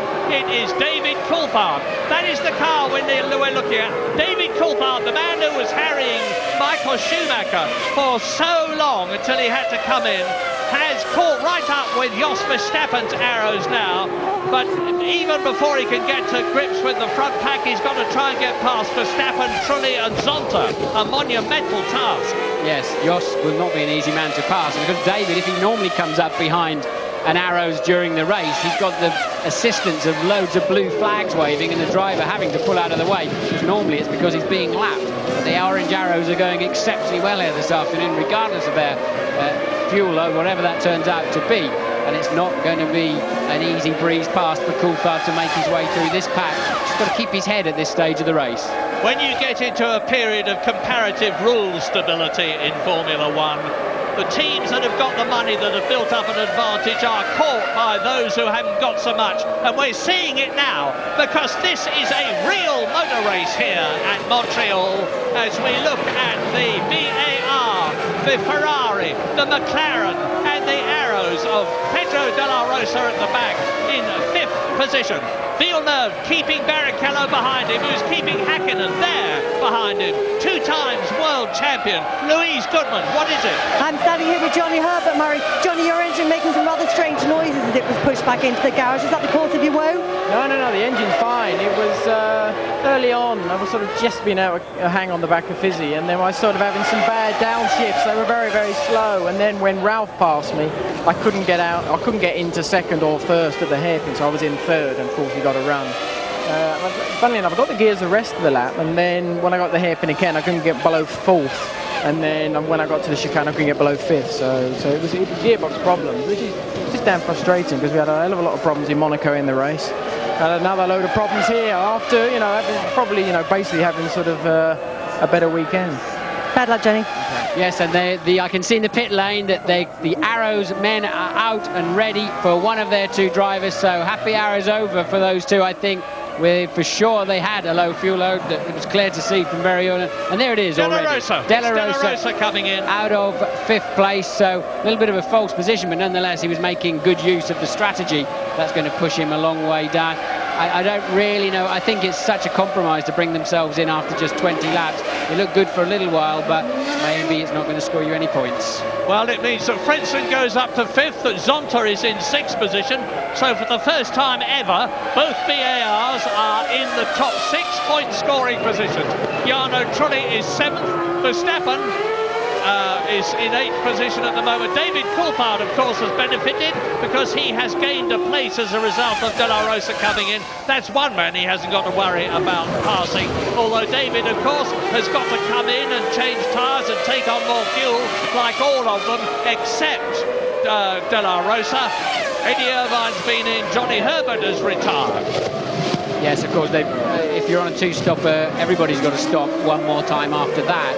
But it means you've got a shorter stop. You've got less fuel to put in the car, which is regulated at about 12 litres per second. That's the only advantage of two-stopping, a slightly shorter pit stop. But surely it's not the right way to go this afternoon. Well, Mika Häkkinen has got a bit of the pressure off him. Here he is in picture now. Mika Häkkinen in 5th position at least has got to just worry about trying to get past Barrichello without also having to try to stop De La Rosa getting past him, because there's now a 3-car battle for second place and not a 4-car battle in the white BAR. Jacques Villeneuve in the Scarlet Ferrari, Rubens Barrichello, who was second at Monaco, and then Mika Häkkinen. Mika Häkkinen not looking so good here, as he didn't look so good in Monaco. David Coulthard looking a lot better, and David is down in 9th position now as a result of that penalty. Yes, you're right. Häkkinen no longer has to look in his mirror and be defensive anymore, but he still can't get much nearer to the back of Barrichello's car. But this just underlines, doesn't it, how important qualifying is, and then how important it is, and that's why you see them all through the weekend, all through practice, all through testing. They even go to special places to practice their starts. It's everything. It means you're hemmed in for the first half of the race at least if you don't get a good grip position and get away well. And now the yellow Jordan of Heinz-Harald Frentzen is closing up in 5th position on Mika Häkkinen. So there is Zonta, there is Trulli, behind Trulli is Verstappen, behind Verstappen is David Coulthard. He is in 9th position. Here they come towards us now. Is somebody going to try for it? David Coulthard having a look at Verstappen. And we're with David now. This is the turn 15. Look how close they go to the concrete there. 3 people went into it last year. And now down to turn 1. One of the slowest corners on the circuit. And the Jordan gets a bit out of shape there. David Coulthard, we're looking forward from his McLaren now at Jos Verstappen's Supertech powered arrows. Yes, one of those cars in front of him, I think Verstappen's car is putting out some fluid. We saw it on the camera lens, and we saw Coulthard trying desperately to wipe his visor as well. Something spitting out some fluid from the back of the cars. They shouldn't do that. They should be closed, ventilated systems. So Coulthard with a bit of a problem with visibility. But it just shows you, doesn't it? He's now lapping a second a lap slower than he was in the early part of the race. And looking out of the people out here, Murray, getting caps and coats on. They said it was going to rain about 1:30, and it has. That was Ross. That was what Ross Brawn was keeping under his bonnet, I think, Martin. Because yes, rain is forecast. All the teams have got wet weather tyres ready to slap onto their cars. But this could transform the race if it happens. Yes, I looked into that a bit more after Ross said it, because it completely caught me off balance, because I hadn't heard about any rain at all. But certainly 1 or 2 of the front-running teams were expecting there was a percentage chance of rain at 1:30, and well, they were 5 minutes out. Pretty good nonetheless. Well, here's Michael Schumacher, or there was Michael Schumacher. Here is Michael Schumacher, 23 seconds ahead of that battle now for second position. But Michael Schumacher has been way out in front in the past, only to have some sort of a problem, as he did at Monaco. And Barrichello having a look at Jacques Villeneuve. You see, Barrichello knows that if only he could get past the BAR, he could pull away from it. He's got more power, and the car handles beautifully. But Jacques Villeneuve is sticking on the racing line. He's not giving Barrichello any room. Meantime, Mika Häkkinen just sits back and watches. Yes, if it gets slippery out there, I think it's going to be Villeneuve that struggles the most of that trio, because his car clearly has less downforce than the Ferrari. And that's Coulthard having a problem at turn 3. That's not what he needs to be doing if he wants to come through the field. So the track is clearly getting a little bit slippery. Yeah, and I think it was Jean Alesi that we saw flying past him in the Prost, and he was in 12th position. So that could have cost David 3 more positions. But if the rain continues to come down, let's have a look and see what happened. We're with Coulthard now. Oh, that's oil. That's oil on the track. I think you'll find the arrows has blown up or something. We said it was leaking fluids, but Look, they're so nearly touched. But if a car swaps ends like that on you as you turn into a corner, it's almost certainly because there's oil or water on the racetrack, as now Barrichello starts to really harass the BAR of Villeneuve. What an absolutely brilliant recovery by David Coulthard. It looked to me as though he got the nose of the McLaren tucked under the wing of the arrows, and Barrichello going through. Is he? Yes, yes! Villeneuve's got the inside line, and Barrichello keeps his foot down. This is great. And look at Hakkinen in the background. Villeneuve second, Barrichello third, Hakkinen fourth, down to the hairpin. Now Barrichello's just got to get a good run out of him. He can, if he just keeps his head, keeps it calm through, but Villeneuve too wise. He kept it steady in the middle, slowed down a little bit and got himself sorted out for a good slingshot. And Barrichello comes up the inside one more time, and this time it's going to stick. And for sure, Verstappen is in the pits with a problem. I think his engine blew, put Coulthard straight off the racetrack. Coulthard having a nightmare afternoon. Well, this is a nightmare for McLaren too, because now Ferrari is first and Ferrari is second, as Barrichello tears off one of the tear-off strips from his visor, throws it away. Now we can expect to see him pull away from Jacques Villeneuve, who is looking in his mirror, determined to stay on the podium by keeping Mika Hakkinen behind him. But Hakkinen is going to be absolutely determined to get past, because he realises that now, with two Ferraris in front of him, the best that he can hope to get is 4 World Championship points if they go the distance, and that is even if he gets past Jacques Villeneuve, and that's going to be very, very difficult. So now Schumacher, 27-7. We haven't seen much of him. Here it is again. Yes, this is down into the hairpin, and well, we saw Rubens have a slightly better run out of the previous corner, and he positioned his car well. Jack had no defence on that one. He really had no way of closing the door once Barrichello got his car up alongside. And just look at the way Barrichello is now pulling away from the battle between Villeneuve and Hakkinen for third position. And look at the two Jordans now, because Frentzen is fifth. There he is. Behind him is Jarno Trulli. So both the Jordans are in the points, and we've still got 43 laps to go. It's obviously just a little bit moist out there. They've dropped about 2 to 3 seconds per lap. Michael Schumacher now has picked up speed again in the front, so that little flurry of rain that came across is now stuck and just still spitting with rain out there. It's cost them about a couple of 3 seconds a lap, except for Michael Schumacher. Well, that dreaded turn 15 has only been hit once this year, and that was by Pedro Diniz in the Sauber this morning, and he deranged the nose and the suspension of the car. So far, everybody's been able to keep away from the Quebec wall, as it's called, because of the Quebec poster that's attached to it. But there's very heavy rumble strips on the inside. You've got to keep clear of those. Villeneuve second, Hakkinen third. The gap between them, you can see for yourself. And I'm sorry, it's Villeneuve third and Hakkinen fourth. And the two Jordans, fifth and sixth. Now, seventh position is Ricardo Zonta. He's 3.5 seconds behind Jarno Trulli's Jordan, and that's the second of the yellow cars you're looking at in the background. So it's a great race for BAR if they can keep going, because both their drivers are in the top 7 as Trulli nips past Heinz Harald Frentzen, his teammate, and takes 5th position away from him. And Trulli is the man to watch, the multiple kart champion of Europe, who then became German Formula 3 champion. Here it is again. Let's have a look. Yes, and just the same as we saw really with Barrichello passing Villeneuve.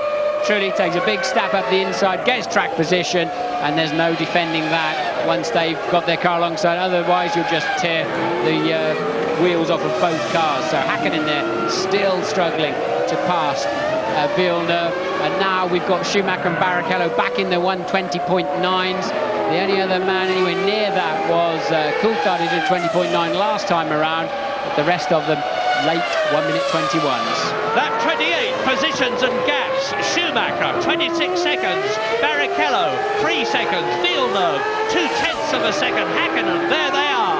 Trulli 2.5 seconds behind Hakkinen, and now a second ahead of Heinz-Harald Frentzen, who is in 6th position. Ricardo Zonta is 7th. Missy Keller in the Benetton is moving up through the field. He's in 8th position. Ralf Schumacher in the Williams that we've heard nothing about, who started down in 12th position, has now carved his way up to 9th place. Alesi is 10th. David Coulthard, having lost those 2 places when he went off, is down in 11th place. Terrible luck for him. Well, new fastest lap there, as you can see, from Michael Schumacher, 1:20.2. That's faster than last year's race. So now any moisture on the racetrack clearly has gone.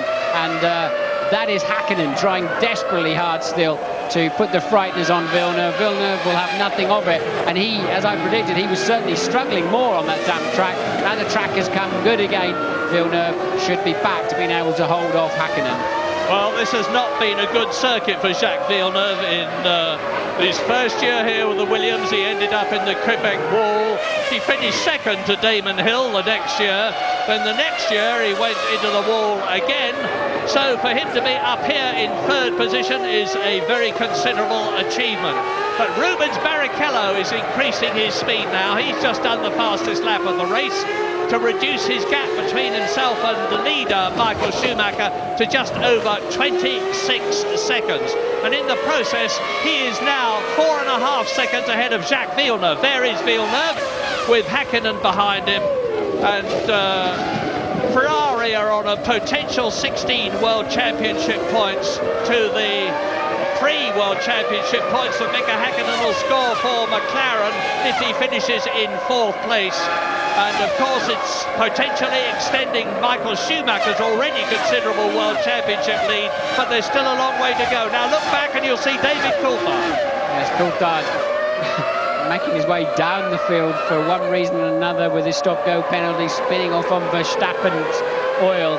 But watching there earlier on, 2 or 3 corners before, Hakkinen quite clearly has a much better car under braking than Villeneuve. If he can get anywhere near him, he will slip fast, and he just can't get close enough bite out of the corners to stay close enough to have a stab. So while Coulthard is on the back of that pack, we're going to take a quick break. Be back shortly.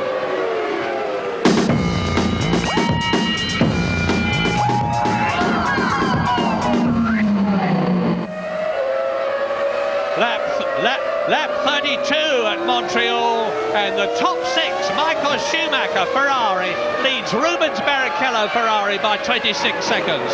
Jacques Villeneuve is 34 seconds behind Schumacher, but just ahead of Hakkinen. There is Villeneuve, there is Hakkinen. Jarno Trulli, 5th, has caught them, and Heinz-Harald Frentzen, 6th in the second. Jordan is dropping back. So Schumacher, Barrichello, Villeneuve, Hakkinen, Trulli, Frentzen. Yes, the only significant thing that happened while we were in the break was, as you saw, Barrichello setting a new fastest lap, 1:19.6.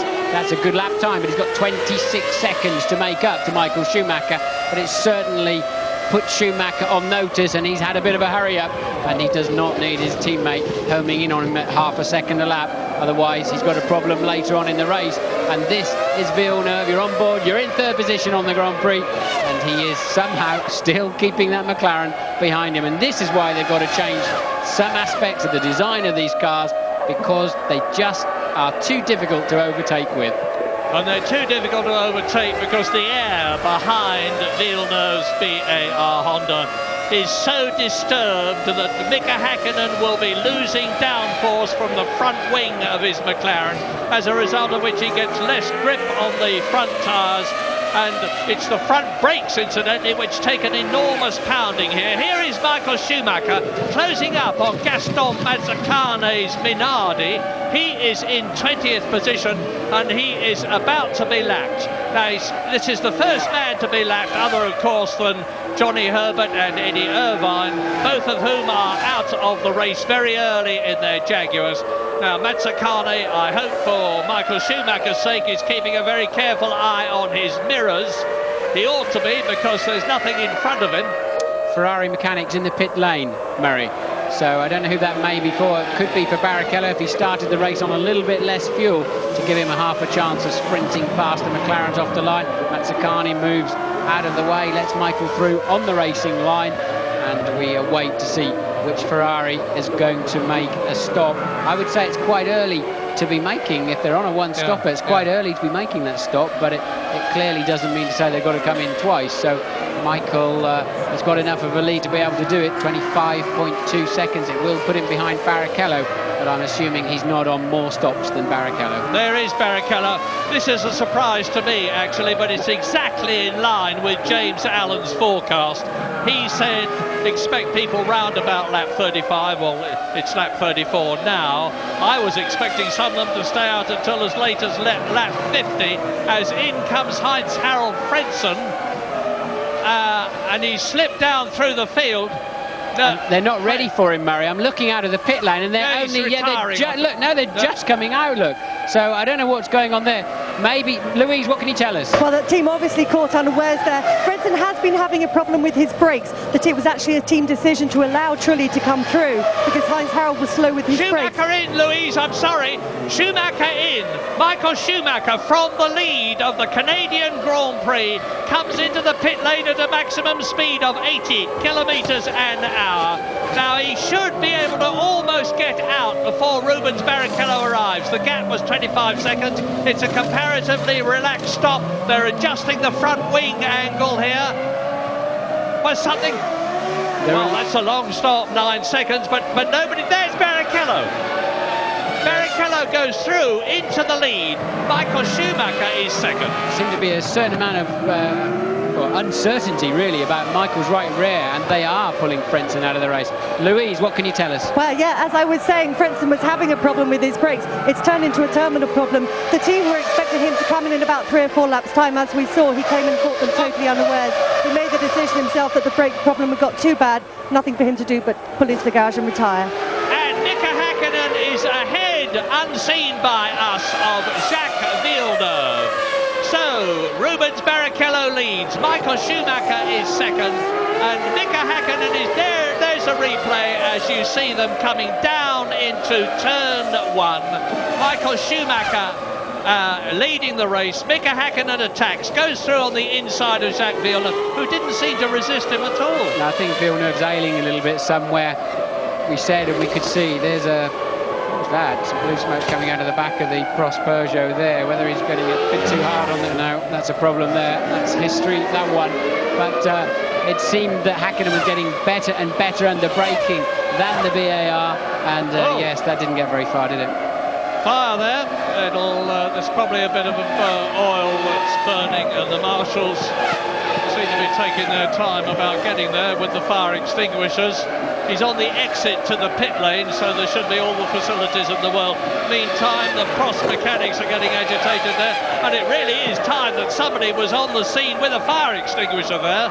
Well, bearing in mind that it's got a top exit exhaust, I think it's only a bit of oil, a little bit of an oil fire coming out through the exhaust. It will migrate eventually if they don't do something about it. Well, but I don't see it going up in a big ball of flame any minute now.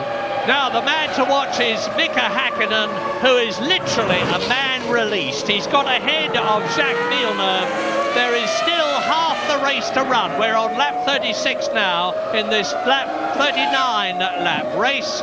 And there is the Jordan running wide onto the grass as he goes into the casino hairpin, and through on the inside go Fisichella and Ralf Schumacher, who have thereby increased their position. Heinz-Harald Frentzen into the garage, out of the race. Here is the race leader, Rubens Barrichello, on his 36th lap. Turn 14, the dreaded turn 50. Look how close he gets to the wall. But David Coulthard was a lot closer to that yesterday. Michael Schumacher in second position, and I'm looking at lap times here. Bear in mind, of course, that Michael has got a lot of fuel on board now. Barrichello getting towards an empty tank. Fuel plays a big part around here, around 0.4 of a second per 10 kilos. So Michael will have a lot of fuel on board. As we know, he's just made a pit stop, and you would expect Barrichello to stretch that lead as we see a Lacey in for what looks like a scheduled stop. And Mika Häkkinen has just made the fastest lap of the race. He's now just under 7 seconds behind Michael Schumacher and catching the Ferrari. This race has still got a long way to go. Nick Heidfeld walking in, another retirement. His first year in Formula One is not a happy one. A stall there for a Lacey. We see that so often with Jean, and that's going to cost him a good half a minute while they get that up and running. So desperately bad stop. James, what can you tell us? Well, you were observing that Ross Brawn was taking a very good look at the right rear corner of Michael Schumacher's car in that pit stop. I can tell you what he was looking at was the rear brake disc. Michael obviously slightly concerned about the brake wear. Huge braking here at Canada, but he's apparently perfectly happy now. He is, as you say, carrying a big fuel load. But what he's done here today is divide the race in half. Confident that he would be able to get a decent run at the start. Obviously looking for a bit less fuel off the line, and also confident that the other teams, McLaren and Jordan in particular, would run longer in their first stint, which does seem to be what's happening here. Yes, James, I would think it's Michael wouldn't have, I'm sure you're right on why they were looking at it. Michael wouldn't have that data. He would not know about brake wear until the brakes start fading away. But of course they do have telemetry back in the pits, and they do know exactly what the brake or clutch wear is at any one time. Well, meantime, Mika Häkkinen has just lapped 2.5 seconds faster than the man you're looking at, Michael Schumacher, who is second in the race. But Michael Schumacher has already stopped. Rubens Barrichello ahead of him has not. There is Mika Häkkinen in third position. 4.5 seconds now behind Michael Schumacher, but Mika Häkkinen has not stopped. So you would expect Häkkinen on a lighter fuel load to be closing up on the much heavier Ferrari, which has just taken on more fuel to last it for the rest of the race. So it's not surprising, but it is interesting. Jenson Button in 14th place, back down the field. He's gained from a few of the retirements. Coulthard still nailed back down there in 9th. Irvine running, but 2 laps behind. Zonta's doing a good job. Murray up there in 6th place in the sister car to this, which is Villeneuve in the BAR, coming down once again to the last chicane. And he certainly had plenty of fuel on board, didn't he? Because he's gone a long way into this race. 38, he's just coming up to finish his 38th lap. The leader, Michael Schumacher, and Barrichello rather, already into their 39. Well, when is Mika Häkkinen coming in?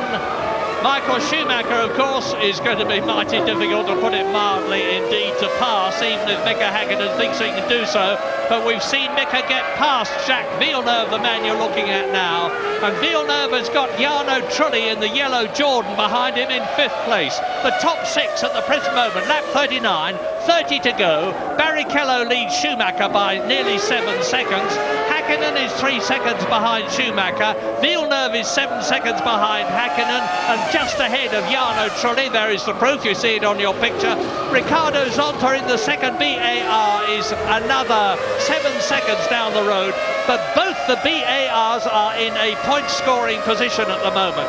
Jacques Villeneuve, 4th position, Ricardo Zonta, 6th position.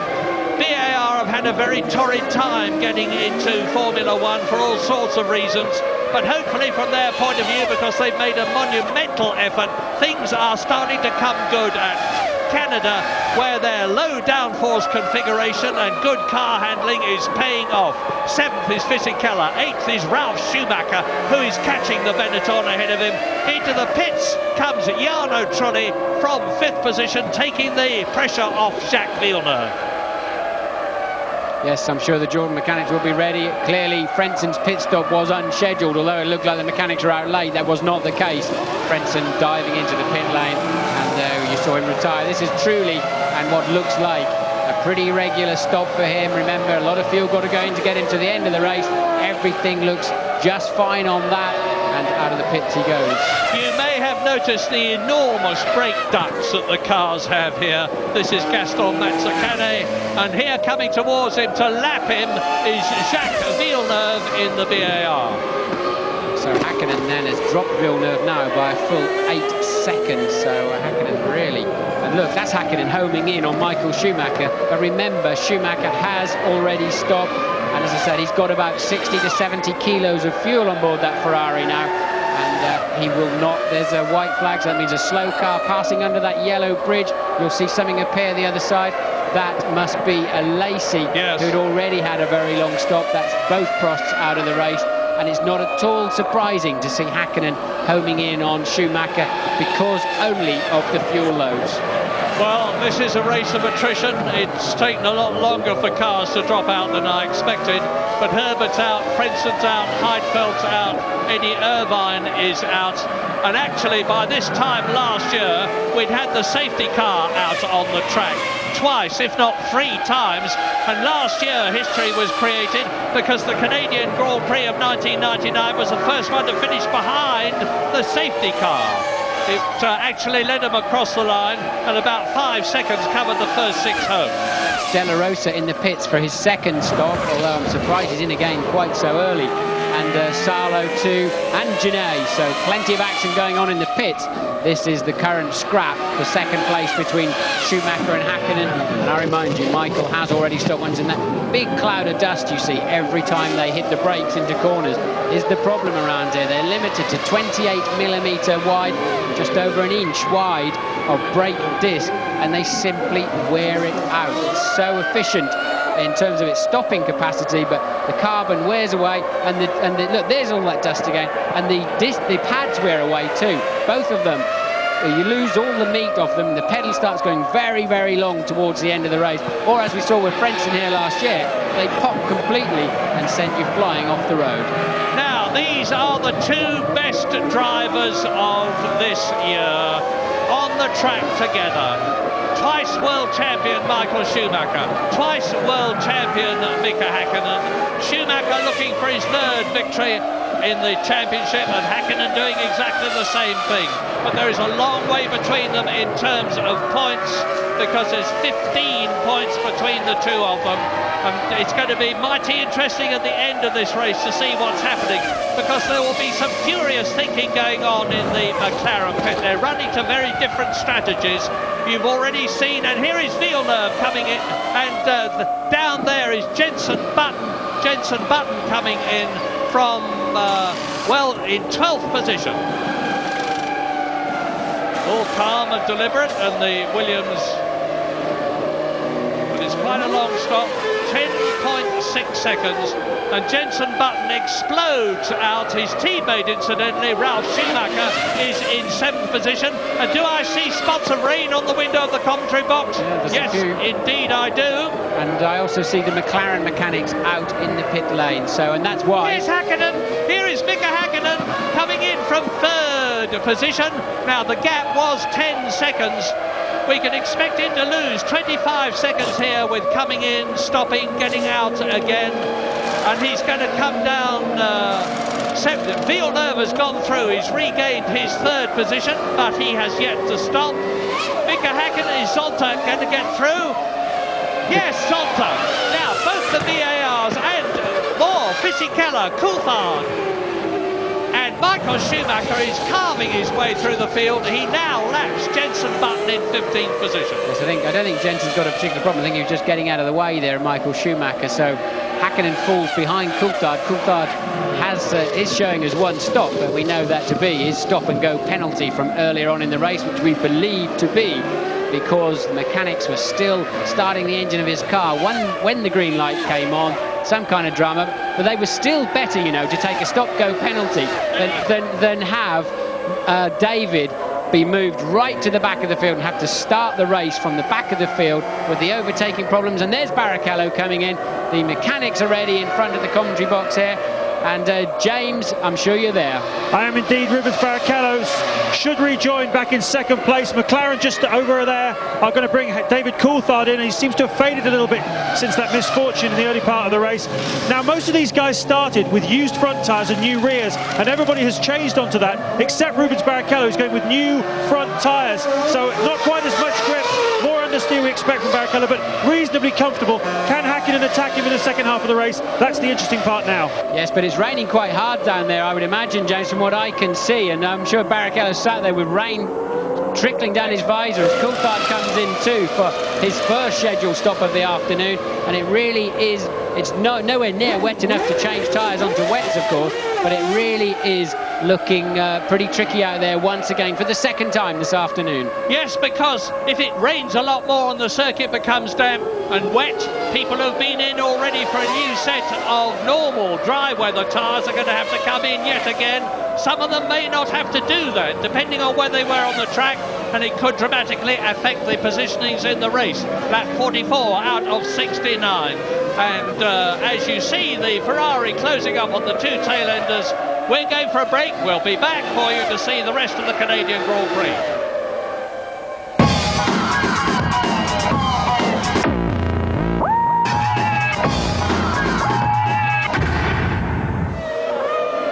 Lap 45, and look at this, they're coming in for wet weather tyres. Michael Schumacher, the race leader, has already been in and rejoined.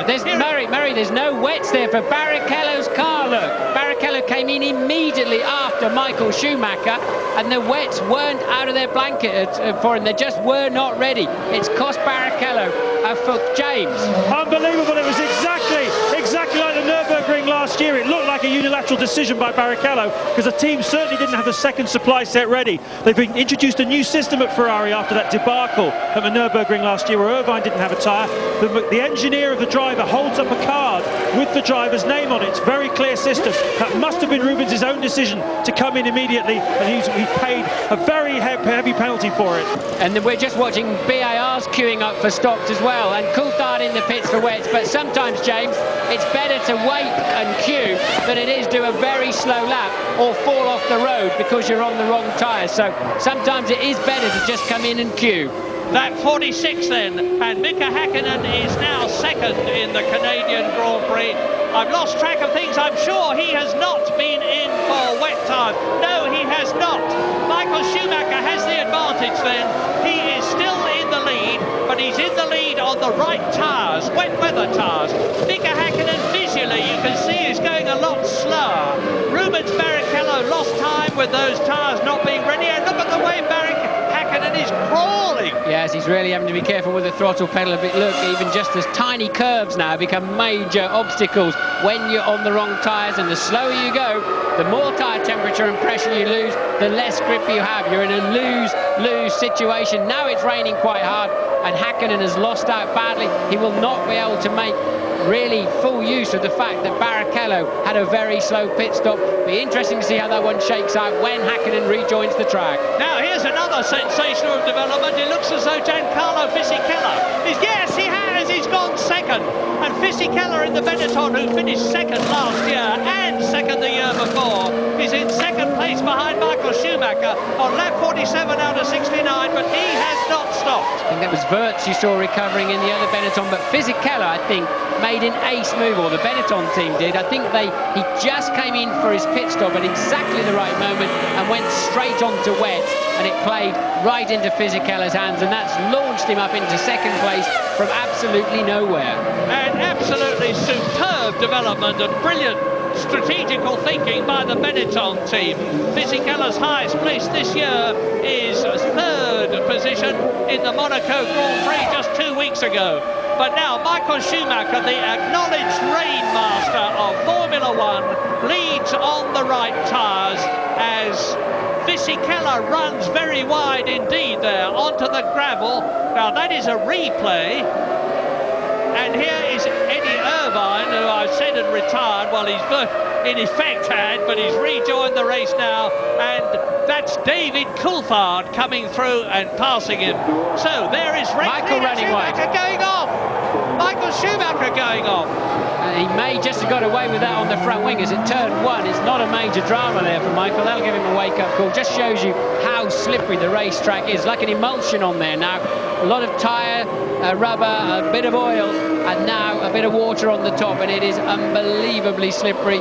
And even somebody like Schumacher can't find out exactly how to judge the braking points, and now he knows he's got to be even more careful than the previous lap. Yeah, time to establish what is happening. We're on lap 48 out of 69. Michael Schumacher is leading by 30 seconds.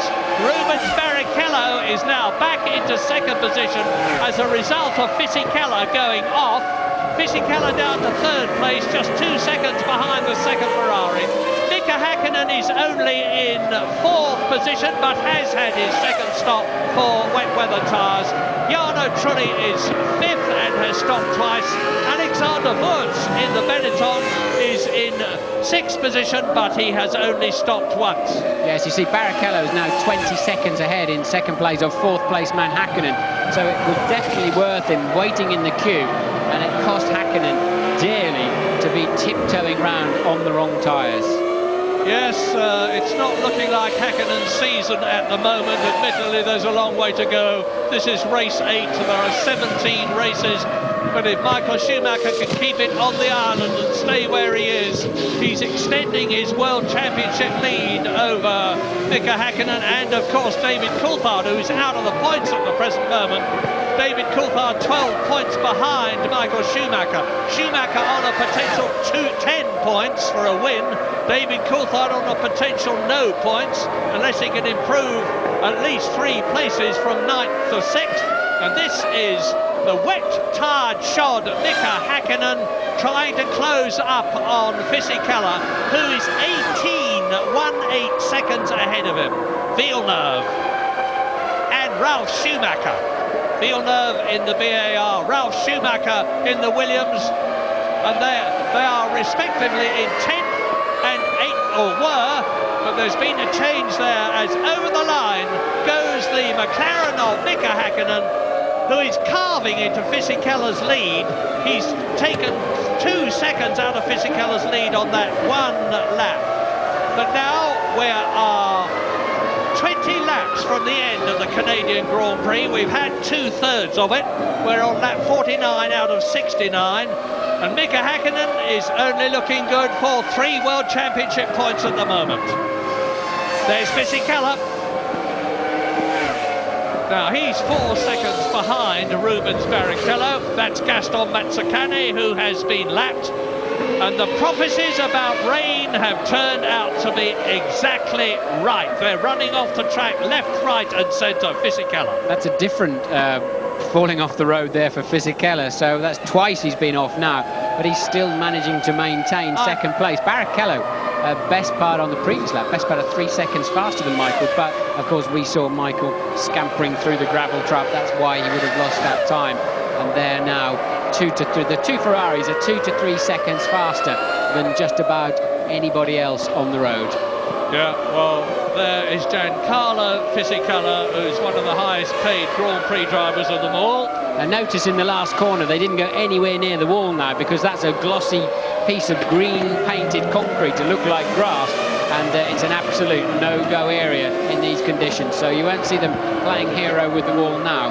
And if it's difficult in dry weather conditions, as I was explaining earlier on, with the walls around them and the Armco, just imagine what it's like now, with traction at an absolute minimum as they try to balance 800 horsepower and still keep the... And there's one of the arrows with a right, he's gone into the right rear, and it's Pedro de la Rosa.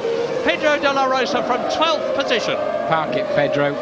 No, you're not going anywhere. You should have taken that opportunity with the open piece of tarmac there. There is no point whatsoever in recovering that car to the pits. Out of the race. Here's Schumacher. Michael Schumacher leading on lap 50, coming through to completed. Take it easy there, Michael. That's where you went off last year. And as Martin points out, they keep right off the green-painted concrete now. And this is what happened to Pedro de la Rosa. He runs wide onto the grass, across the track. And coming up behind him, it's Pedro Diniz that put him offline, I guess. Pedro Diniz. Oh, yes, they touched Luc Barry and they put him straight into the wall. That was a nasty little moment there on a high-speed part of the racetrack. And then this is clearly a replay of what we've seen. And that's Irvine. He's kept the engine going. I don't know which corner it is exactly. It looks like turn 2 again, possibly. So, no, he's got a problem too, because it's spun immediately around again. So quite clearly, Irvine has got a rear suspension problem. Michael Schumacher leads by 27 seconds. You're going to see a play of Irvine now, replay, having a very silly spin. And I don't know why, he just cannot keep that going in the right direction. Now he's out. Now he looks like he's out of the race. Michael Schumacher leads Barrichello, Fisichella, Mika Hakkinen. Trulli is 5th, Wirtz is 6th. Look out, it's a break.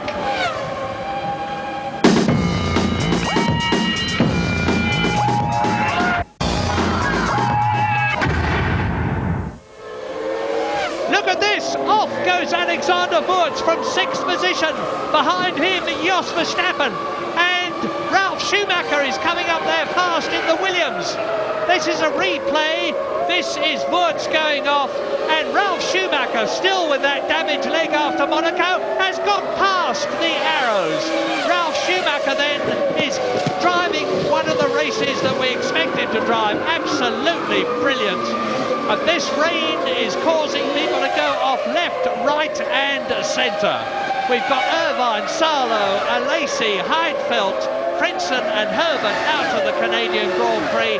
And Jos Verstappen is attacking now. Here he is. Yeah, Verstappen now trying to come back at Ralf Schumacher and gets up the inside beautifully. Brave move there from Verstappen. Hangs it all together and grabs that place back, having had a trip across the grass. Fell off in sympathy with Wurz, who he was racing with. Often if the guy in front of you goes off, you get sucked into the corner with him, braking too late. He scampered across the gravel trap. Ralf hijacked that place and Verstappen said, I'm having it straight back, thanks very much. And we've seen great straight line speed from the Arrows all weekend. Look, just got track position and then didn't panic, didn't jump on the brake pedal too hard. Mature piece of driving there from Verstappen. Yeah, they're incredibly quick, these Arrows, in a straight line. Race after race they've been fastest in individual race sectors. And Jos Verstappen, Jos the boss, as they call him in Holland, is a very determined race driver. He's driven for Tyrrell, he's driven for Stewart, he's driven for Arrows, he's back again with Arrows, and not many drivers get a second bite of the cherry after they've had to leave Formula One. Well, he's proving that he richly deserves his place, and David Coulthard now is coming up. He is in 9th position behind Ralf Schumacher. I think that was Coulthard possibly being passed by Villeneuve actually, but it's a long shot. There's Villeneuve and he's coming into the hairpin. Now he's still behind Coulthard, so I don't know what the previous action was, but that's Villeneuve down in 10th place. He came in for a pit stop when it's just started to rain and went for slicks and was coming out of the pits, thumping the steering wheel, knowing he'd made a bad mistake. He should have been on wet and had to pit the very next lap. Coulthard, of course, has had 3 stops today, once for fuel, once for tyres, once for a stop-and-go penalty for an infringement on the start line, and that's why he's down in 9th position. Ralf Schumacher going well in 8th, Verstappen a great race in 7th, Wurz is 6th still, Jarno Trulli, haven't seen much of him this afternoon, he's currently running 5th, and Häkkinen is 15 seconds behind Fisichella, who is 3rd, and the Ferraris are still 2 to 3 seconds a lap faster than anybody else on the racetrack in these conditions. And we've still got 14 laps to go. We're on lap 55 at the present moment. It's a 69-lap race, and if they could just keep going, it's going to be another superb 1-2 for Ferrari, just as it was in the first race of the Australian Grand Prix, and that would give them 16 Constructors' Championship points. It would give Michael Schumacher, that we're looking at, not only yet another victory, but it would give him, most importantly, 10 World Championship points. And Michael Schumacher's already won 39 times in his incredible career. He's 25 seconds, as near as makes no difference, ahead of Rubens Barrichello. They're both on the right tyres, the Bridgestone wet construction and compound. Fisichella is 16 seconds in the Benetton behind Barrichello's Ferrari. And there is Jos Verstappen storming his way up through the field. He's really going for it. He's behind Alexander Wurz now in the blue Benetton and ahead of Ralf Schumacher. So you're looking at the battle for 6th, 7th and 8th positions. Yes, well, McLaren are celebrating their 500th Grand Prix start today. I think it's one they may choose to forget. Right now, Murray, it's looking very much a scarlet day, isn't it? It certainly is, and since you're talking about the 500th McLaren driving Grand Prix, as the Williams of Jenson Button goes off the circuit there for a short while, I'm able to say congratulations to Ron Dennis, the boss of McLaren, on his very richly deserved recognition by his country. He's been given the CBE, and it couldn't have happened at a better time. McLaren's 500th Grand Prix. Lap 56, 13 to go. Schumacher leads, Barrichello second, and it's tough out there. Poor old Jensen's having a nightmare afternoon. He's having a scrap with Genet, but that's for 13th and 14th at the moment. And that's Villeneuve getting well out of shape. And that's a little trick he's used a lot lately. He jumps on the brake pedals and just brings the front runners. 2 or 3 times I've seen him use that to great effect, has Jacques Villeneuve. Yeah, but he's down in 10th position, and remember I was talking earlier on about both the BARs being in the top 6. Well, neither of them are now, because Villeneuve is 10th, Zonta is 11th. David Coulthard still doesn't look like scoring World Championship points. I said earlier on there's no justice, and Martin quite rightly said, well, you know, rules are rules, and they are. But David's had to pay a terrific penalty, because it's not just the 10 seconds, it's everything else that's involved, including a lack of World Championship points in this race, when he'd driven so well to start second on the grid and then harry Michael Schumacher for lap after lap after lap, and the only driver who could live with Michael Schumacher here at Montreal. Look at the St. Lawrence Seaway on the left there, looking very sullen indeed. We haven't had a wet, dry race like this for some time. It's been a terrific spectacle. Here is Button coming towards us, 14th position in the Williams. Now we look at the Ferrari, we're on lap 57. And Michael Schumacher has already won this race 3 times in his career. 1994 for Benetton, 97 and 98 for Ferrari. It's the mark of a really brilliant driver when, like the late, great Jim Clark, you win race after race at the same event. The British Grand Prix, 5 times a victory for Jim Clark. The Monaco Grand Prix, 5 times for Graham Hill, 6 times for Ayrton Senna. Well, it could be 4 times in Canada for Michael Schumacher. Yes, I noticed that Dönitz is under investigation by the stewards. That will be for barging Pedro Della Rosa into the wall when he was alongside him. Quite a lot of mentions on the computer printout here of rear light not working.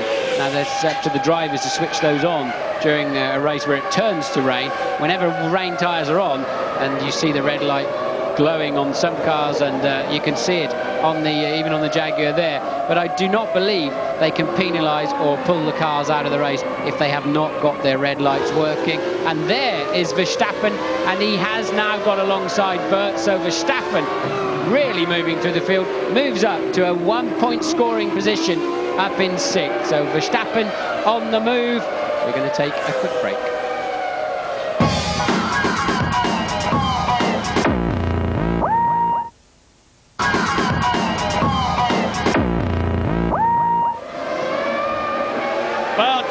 Conditions at Montreal, lap 59 in this 69-lap race, which was led from the start by Michael Schumacher in his Ferrari, with David Coulthard the only man who looked likely to be able to challenge the race leader. Then David Coulthard got that penalty, we assume because the mechanics were on the track still when the red lights went out, and David Coulthard had a 10-second penalty. He's dropped down the field, a lot of people have dropped out, but Schumacher still leads Barrichello and Fisichella. And look at Verstappen now homing in for his next victim of the afternoon, Jarno Trulli in 5th place. And they've all clearly got enough fuel to get to the end of the race. The arrow's working very, very well in the wet. I think Coulthard seems to have lost a bit of interest now with all of the dramas of his afternoon, and he's really not making... If he's going to win the World Championship, he's going to have a stab at it. He's got to find a better wet weather setup that suits him, because he struggled in the rain in Nürburgring with setup, and he's struggling here, really. He's off the pace, and even if he had been up with Michael Schumacher, I think Coulthard would have been struggling to stay with the Ferraris in the rain, as both McLarens did at Nürburgring in the rain.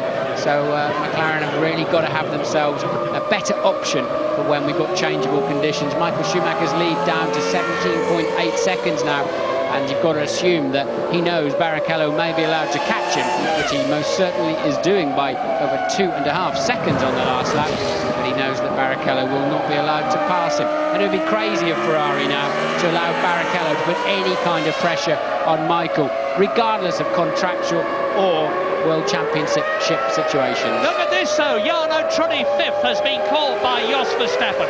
Jos is driving a fantastic race. He's clawed his way up from 10th position and he's now going for 5th position. Arrows have got championship points this year already, but Jarno Trulli turns in and Jos Verstappen is thrusting at the rear wheels of the Jordan all the time, and just behind them is Alexander Wurz. So while you watch that, let's just talk constructors. Ferrari very strong, first and second. Benetton just one point in the points, one position in the points. Fisichella is third. McLaren only one car in the points, and that's Mika Häkkinen down in 4th position. Jordan just one car in the points, Jarno Trulli 5th place. And Jos Verstappen, for Arrows, is the only one because De La Rosa is out of the race. And Jos Verstappen is either going to go through. Yes, he is! Jos Verstappen, brilliant, goes through into 5th position. Yes, truly is seriously cautious under braking. Verstappen must have seen that with great joy when he cruised up behind him, and that was like taking candy from a baby from Verstappen. The Verstappen of old would have charged in earlier on and taken at least 2 wheels off of each car. This one positioned the car nicely, look, and was still able once again to get the front of that Arrows in. And we know it's got tremendous straight line speed as well. So it's not as if he's carrying a bucket load of wing either, Murray, that's giving him this advantage in the rain. For some reason, the Arrows is just beautifully balanced in these conditions. And Jos Verstappen is a very tidy and a gigantically determined driver. As we watch Michael Schumacher on his 61st lap. He's done 61.5 laps to be exact. He's coming down the return straight now, down towards those turns 14 and 15. The right and left-handers, the left-hander which caused so much trouble last year. Michael will be mighty cautious, knowing that he's still got a 16-second lead over somebody who's not going to be allowed to challenge him, because like it or not, and some people don't, Formula One is a team event, and Ferrari will want their cars to finish first and second and not to be fighting each other for position and potentially taking each other off in the closing stages of a race, which could be the turning point of both World Championships. There's Barrichello across the line. Now he's 16 seconds behind Michael Schumacher, and he's 21 seconds ahead of Fisichella.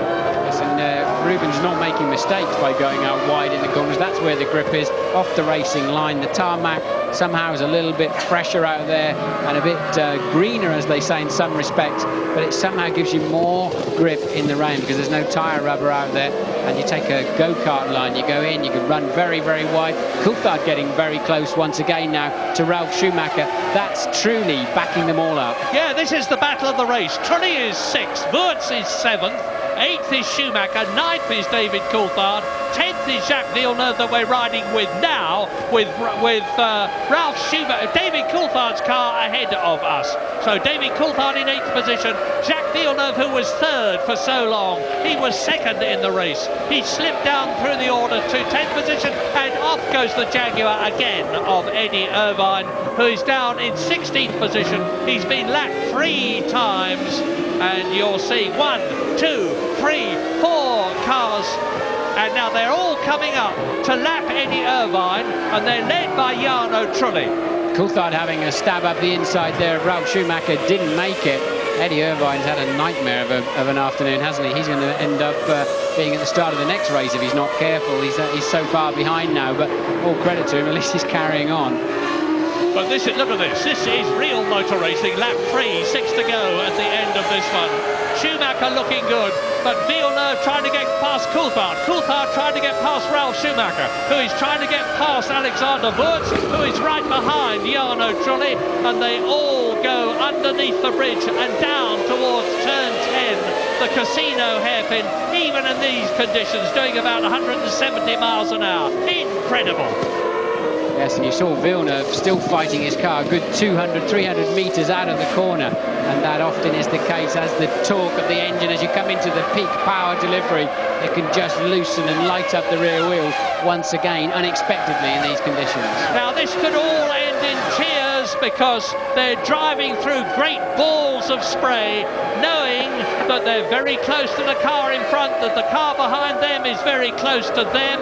If there's one false move, they could take each other off.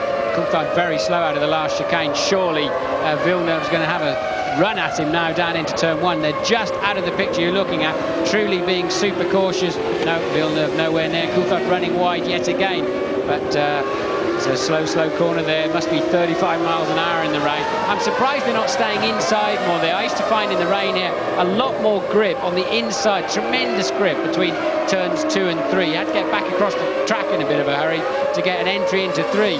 They don't appear to be using that line anymore. We're with Jacques Villeneuve in the BAR, chasing David Coulthard's McLaren. You can see that they've got the obligatory rear lights switched on, which they have to switch on when the conditions of visibility are bad. And they're certainly bad now, because as I said earlier on, you're in effect driving into a solid ball of spray, knowing as Didier Pironi suffered very badly at Hockenheim years ago when he went into the back of Alain Prost Renault, and that finished his racing career. That one false move and you're going to be in major trouble. We're on lap 64. Michael Schumacher is still ahead of his teammate Rubens Barrichello by 14 points. Michael Schumacher looking good for his 5th victory of the year at the present moment, to give him a really commanding lead in the World Championship. It's the track beginning to resemble the boating lake on one side and the St. Lawrence Seaway on the other, as you watch Zonta fighting his BAR, taking a little trip across the grass there. Again, that'll be between turn 1 and 2. Yes, it is. And you might as well take the shortcut once you're in there. They seem to all be getting away this afternoon without damaging the front wing as they go through there. So, and that is Fisichella in a lonely 3rd place. He's 21 seconds behind Barrichello and 5.8 ahead of Häkkinen. Häkkinen now beginning to close in. Yes, you just see Häkkinen coming into the picture there. So this is a scrap for the final place on the podium, and not many laps now left for Häkkinen to catch up, let alone make a move on Fisichella. 4 laps to be exact. We're looking at Mika Häkkinen now, and if Michael Schumacher stays where he is now, and Coulthard stays where he is now, and Häkkinen stays where he is now, Michael Schumacher is going to be leading the World Championship by my mental calculations by a massive 22 points, with another 10 races still to go. Barrichello caught Schumacher by 4.3 seconds on the last lap, Murray. Yeah, Michael, I guess, is just taking things very sensibly and carefully indeed, because Fisichella is 22 seconds behind Barrichello, who would act as a rear guard for Michael Schumacher. This is lap 65, so lap 66, 7, 8 and 9 to go. And coming towards us now, Jarno Trulli in the yellow Jordan, then Alexander Wurz 7th, Ralf Schumacher 8th, David Coulthard 9th, Jacques Villeneuve 10th. Yes, there's 1 point available for the lot of them. All good cars, good drivers. Trulli's got that position at the moment, and now we're getting some serious standing water. This is when you start to need a bit of tyre pressure. You can see the rain from the helicam up there, and this is when you need a bit of tyre pressure that opens the tread up, clears the water a bit. We're now into some fairly serious standing water, and the drivers are going to be struggling. This is magical, but you can see now what a commanding position Michael Schumacher is in, because he's able to make his own pace. He hasn't got any pressure from the front. He's not trying to get past anybody. He's on his 66th lap with just 3 to go. Rubens Barrichello is continuing to catch him at the rate of nearly 3 seconds a lap, but it would still be 2 laps before he caught the race leader as Jacques Villeneuve dives through on the inside, runs wide. Has he been retaken? Yeah, for sure. I'm sure Coulthard must. Did he get back? Yes, Coulthard got back round again. And quite how Villeneuve threaded the needle through there without hitting anything was absolutely amazing. He committed, blocked a front wheel and just had to go for it. So Genet there having his own little accident, his own race, but I'd like to see another view of Villeneuve finally having a... Oh, and Villeneuve, and he must have... Schumacher and Villeneuve both out out of the race from the look of it. Maybe Villeneuve did hit Ralph then in the end. So yeah, there's damage at the back. Look. Maybe he missed Coulthard and slammed it. Here we go. Look, so he goes. Oh look, yes, he goes past Coulthard and did actually. I wondered how on earth he got through there without hitting anybody. Oh. Ralph would have wondered where on earth he came from. Yeah, I hope Ralph's leg is all right, because it was very badly damaged at Monaco, and he would have had a heck of a thump inside the cockpit there. Yeah. It's his left lower leg, which is very heavily padded. Yeah, I mean, Jack, that wasn't a small mistake. That was way too deep into the braking area. Blocked a front wheel. We couldn't see it through the spray on the camera. I'm sure he blocked a wheel, and it's just amazing. You've got to take your foot off the brake, but the last thing you want to do when you're heading into an accident is take your foot off the brake pedal, but you've got to, and try a bit of cadence braking. But you're almost certainly going straight to the scene of the accident when that happens, into a hairpin in the rain. Michael Schumacher, tiptoeing round the course, is on his 67th lap now. He's just started it. He's got 2 to go at the end of this one. David Coulthard, of course, has improved his position with the disappearance forcibly of Ralf Schumacher after being hit by Jacques Villeneuve, doing a bit of a kamikaze move there. But now Schumacher leads Barrichello by a diminished margin of just under 6 seconds. Fisichella is 21 seconds behind them. Mika Häkkinen is catching Fisichella, but not nearly fast enough. He's in 4th place. Jos Verstappen, a magnificent 5th. And Jarno Trulli still in 6th place. But Alexander Wurz is the man to watch. Well, there goes Wurz, there goes Coulthard. Trulli has pulled away from Wurz, and Coulthard in 8th position is catching the Benetton. It's remotely possible that David Coulthard will get past Wurz in the remaining distance.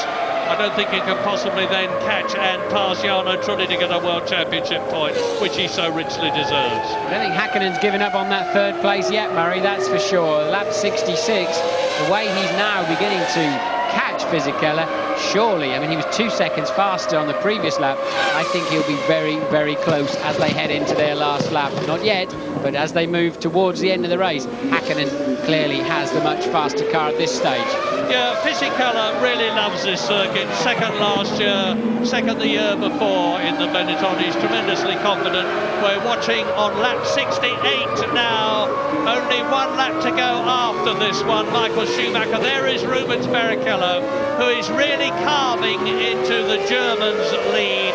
It's down to 5.2 seconds, but that is because Michael Schumacher is going slower rather than because Rubens Barrichello is going faster. As we look at Jenson Button in 11th position, Ferrari, Schumacher, leader, 1 lap to go. Yes, Jenson may be hoping to unlap himself, and that's your best way of scoring any sort of gains on the last lap if people trip over each other with a do-or-die effort. But Jenson a long way down the field in 11th place. So Michael Schumacher led from the beginning. David Coulthard, the only man that could stay with him because Villeneuve was holding the rest of them back. Coulthard had to make his stop and go penalty. That's a Sauber you see recovering, which must be Salo is out of the race, so that must be Dinitz. So Coulthard making the stop and go, coming back in 10th place, hasn't really been able to move from that position.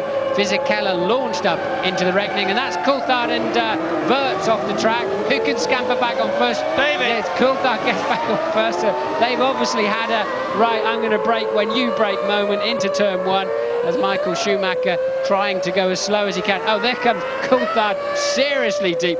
And wow, they actually touch quite heavily. And a piece of front wing coming off there. Wouldn't be surprised if Coulthard doesn't get a little chat with the stewards on that one. Again, coming in from an awful long way back as they move into the final lap, Murray. They are on the final lap. They being Michael Schumacher that you're looking at, and Rubens Barrichello, who is 2nd, just over where he is in the background. It's going to be a Ferrari 1-2, assuming that they could do the remaining 1.5 miles or so of the Gilles Villeneuve circuit. And all I hesitate to say it, but if Michael Schumacher makes this his 5th victory in 8 races, he's going to be a mighty difficult man to beat in the World Championship. Yes, I think had Barrichello not been held up at the beginning too, he would have had a great race today. So close call between, I think, Barrichello and Verstappen for driver of the day, really. I mean, Michael's been peerless at the front. I think Barrichello and Verstappen have driven great races as they've come through the field. 15 corners per lap, and Michael Schumacher is on his way down to turn 10.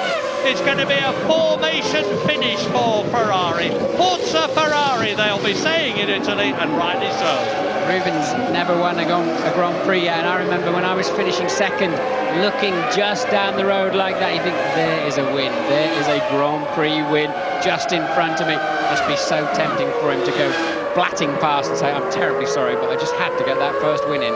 Here it comes, victory number 40, 4-0 for Michael Schumacher, into the last corner but one, out of it, and now Michael Schumacher wins the Canadian Grand Prix by half a car from Rubens Barrichello, who just respectfully keeps his distance but makes a point, as the Ferrari mechanics say.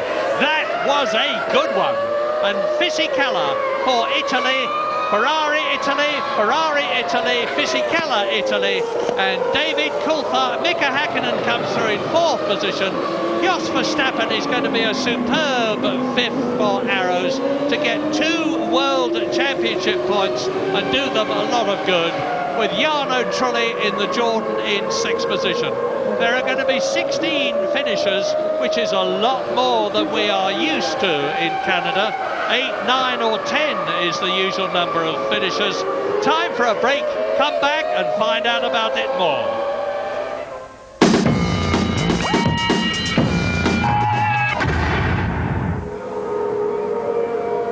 So there you see it, a rain-soaked Montreal. Victory for Michael Schumacher for the 5th time this year by just 1/10 of a second from his teammate Rubens Barrichello. Well, Ferrari have worked hard for this, and they certainly deserve it. Yes, they were easily the strongest car in the rain. I'm sure Michael was taunting Barrichello almost there, really. If I'd have been Barrichello, I'm sure I'd have squeezed, knowing what I know now, if I'd have been in his position, I'd have squeezed that throttle hard, won the race and taken a big run for the rent-a-car and got out of there before the Ferrari head honchos could get hold of me. After your last drive for Ferrari. Yes. Well, Michael says, acknowledges the efforts of his team as he always does. And so Michael Schumacher is now 22 points ahead of David Coulthard in the Drivers' Championship and 24 points ahead of Mika Häkkinen. Rubens Barrichello has closed up. He's only 4 points behind Häkkinen. Barrichello in 4th place. Fisichella has improved his situation because he is in 5th position ahead of Ralf Schumacher. But in the Constructors' Championship, it is 18 World Championship points now between Ferrari and McLaren. And then Benetton, there's a very happy Giancarlo Fisichella. Benetton 3rd in the Constructors' Championship. They moved ahead of Williams, that's the major change there. Jordan are still in the 5th place that they had before. And BAR just missed a point there with Ricardo Zonta a few seconds behind Jarno Trulli, the last points scorer, and they are still 6th in the World Championship. Very disappointing for BAR, this race. Yes, it is. They look like they could score some major points. Coulthard missing out on a point by less than half a second. He got very close to Trulli as they came over the line. Villeneuve whacking into the side of Ralf Schumacher freed Coulthard up to be the next one to have a go at Trulli. Somehow Trulli clung on to that last World Championship point for the Jordan team. And to say, my 2 drivers of the day, Barrichello and Verstappen in many ways. Yeah, I would add Michael Schumacher to that. I mean, he always makes it look so easy, but it's because he is so good. Now, Michael Schumacher joined Ferrari in 1996 with the challenge of bringing them back to the front of World Championship racing with the help of Ross Brawn, the technical director, Rory Byrne, the designer, and my goodness, he's doing it. He's starting to look very strong indeed for his 3rd World Championship, and the first for Ferrari since Jody Scheckter in 1979. Yes, 5 Canadian Grand Prix wins then for Michael Schumacher. Fisichella's pretty handy round here too. He's had some good results, as Giancarlo Fisichella. Still not won, but I know he's been the sharp end of this race a few times.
greatest of all time.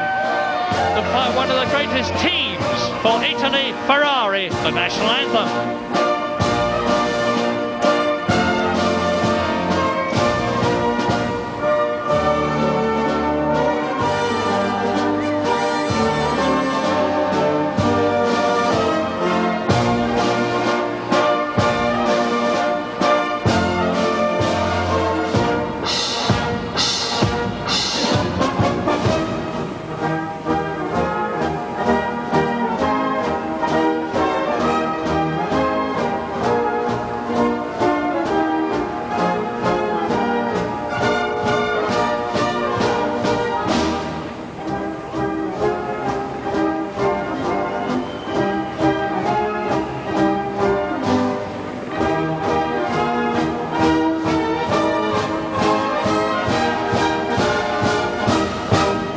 And the adoring face you saw in the crowd was that of Corinna Schumacher, Michael's wife, who looks just as happy as he does, and as the Ferrari team do. Yes, very Italian flavour to the podium, of course.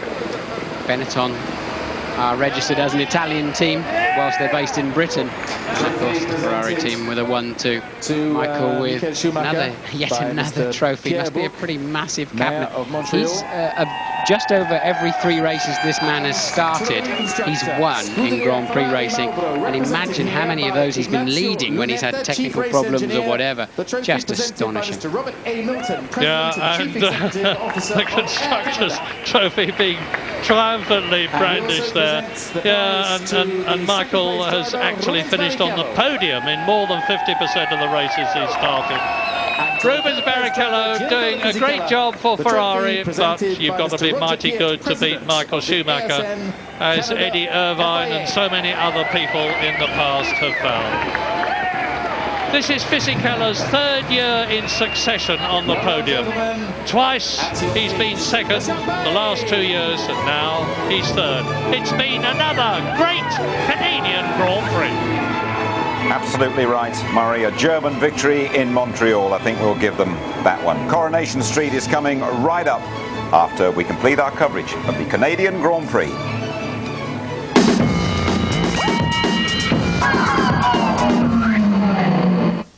You're back with us in Montreal, where it is pouring down. Now, we have been checking the rule book, and I think we've discovered the rule that cost David Coulthard very dearly here. Rule 139. Read it with me here. Before the formation lap, if any driver needs assistance, after the 15-second signal, he must raise his arm. And when the remainder of the cars able to do so have left the grid, his team may attempt to rectify the problem. Tony Jardine, let's just take a look at what happened here and why David Coulthard and the McLaren mechanics contravene that. Well, we're surmising at this point that he still had a problem with his clutch and he couldn't get his gears, which is why they had to raise the rear of the car. And now you see the wheel spinning. He's managed to get contact, but the green flag has already been up. He's inside the 15 seconds. They shouldn't have been on there. That's why he got the 10-second stop-and-go penalty. That is dramatic. Okay, well, let's see what David Coulthard himself makes of it all. Here he is now talking to our reporter, Louise Goodman. David, that one went wrong for you even before the start, didn't it? Yeah, when I tried to take up my position at the yellow line, then when I pushed neutral, I obviously let the clutch out too quick to stall the engine. The guys got me started, obviously, before all the grid went away, but there's this ridiculous rule that says everyone's got to leave the car before 30 seconds. I guess it's for safety for the mechanics, but anyway, it deprives the audience of a good race, but there you go. How do you manage to maintain your motivation in that kind of situation? Yeah, there's always a chance of getting points, and points is what helps you for the championship and overall in the year. But I spun with the rest with one of the Arrows cars as well when it just started to rain, and lost a bit of time, and it just, like last year, just too many things went wrong. You're taking a few risks at the end, I see, to get some points. Tell us about that last move on Bert. You know, I didn't even mean to. I just arrived at the corner, and I couldn't see him until the last moment, so I jinked to try and avoid hitting him, and unfortunately for him, I hit his front wing. So I thought, oh, well, I may as well try that on Truly, because there's no point me finish 7th, you know, I may as well finish in the gravel, but didn't get close enough. Finished out of the points, though, David Coulthard. Schumacher, 10 points. Rubens Barrichello, 6. Fisichella, so good here, 4 for Benetton. Then Hakkinen, the world champion. Jos Verstappen, what a wonderful drive he had for Arrows. And Jarno Trulli with a point for Jordan. And let's just see how that sorts things out. The overall standings, Michael Schumacher well clear again now, 56, and Coulthard 34, Hakkinen 32, Barrichello 28, Fisichella 18, and Ralf Schumacher 12. Sum it all up finally for us, Tony, could you? That is a tremendous double red for Ferrari. It's great for Schumacher. He's been on holiday, by the way, with Corinna, riding his Harley Davidson through the States before he came up here. Very relaxed. Everyone else did the testing. But a glazier would be happy with the surface out there today. Yeah. Standing water, no grip track, and you could just see your face. You could see the underside of the car. Very brave. Verstappen, man of the match for me. Unbelievable. Absolutely. Okay, we return in a couple of weeks' time. Don't forget the highlights coming up a little bit later on tonight, repeated on ITV2. We come back with you from France in a couple of weeks, the full coverage throughout the weekend. A brilliant weekend here for Ferrari. A 1-2, Michael Schumacher, now the most successful driver in the history of the Canadian Grand Prix. But on their 500th birthday, a case of too many McLaren mechanics spoiling the party. Good night.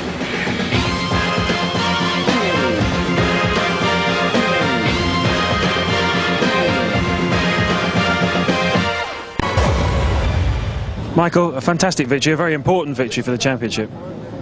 Very important, as you say, especially due to the fact that Rubens got in second, and Mika only fourth, and David, fortunately, only seventh. It helps us looking forward, but it's still a long way to go. There's a percentage inside of me that it's not happy. But on the same way, you know, it must be said that I respect the team very much. I respect Ross above all, and he asked me today not to force Michael into an error or to try to overtake. So much drama, sadly so little time. But Michael Schumacher, top of the pile, 10 points. Rubens Barrichello, second, 1-2 for Ferrari. Fisichella, who always goes well in Canada, third. Then Mika Hakkinen, the world champion, fourth. Jos Verstappen, brilliant drive in the arrows from the Dutchman. Jarno Trulli making his point for Jordan. David Coulthard, nil point for him in Montreal. And this is how things look then. Schumacher has extended his lead to 22 points. Then Hakkinen, Barrichello, Fisichella, who's finished every race this season. So Ferrari's 16-point maximum takes them 18 clear of McLaren. Fisichella, he's taken Benetton up to third, 3 ahead of Williams. So then, Tony, we've had confirmation. Rule 139 is the one that has cost David Coulthard dear. You're always throwing that rule book around, aren't you? But formation lap flutter, hearts were fluttering there for McLaren, and panic at the end for them. That final formation lap, and the green flag has already gone at the back. There's a clutch problem. They have to get the rear up into there. Finally, DC gets the wheel spinning there, but it's too late. The mechanics are inside that 15 seconds when they should clear the grid as the field have to go away, and I'm afraid it was a 10-second penalty. Unbelievable drama, as we always seem to have in this place, and one incident towards the end really summed up what the drivers have to face here. Treacherous surface. Glazier would have been very, very proud of this. Just look at Villeneuve, who's already lost out in the pit stops by going onto the slicks.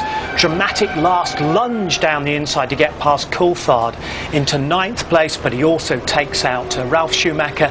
And towards the very end here, David Coulthard has a go at Wirtz, just gets into 7th place. Wirtz, who made his debut here, but atrocious conditions. No points for David Coulthard. But still time for David Coulthard to make up lost ground. It's only halfway through the season, Jim. Good, okay. We're back in a couple of weeks. The full coverage from the French Grand Prix here on ITV. We've seen another very dramatic race in Canada. McLaren's 500th birthday celebrations ruined by Ferrari and Schumacher. Good night.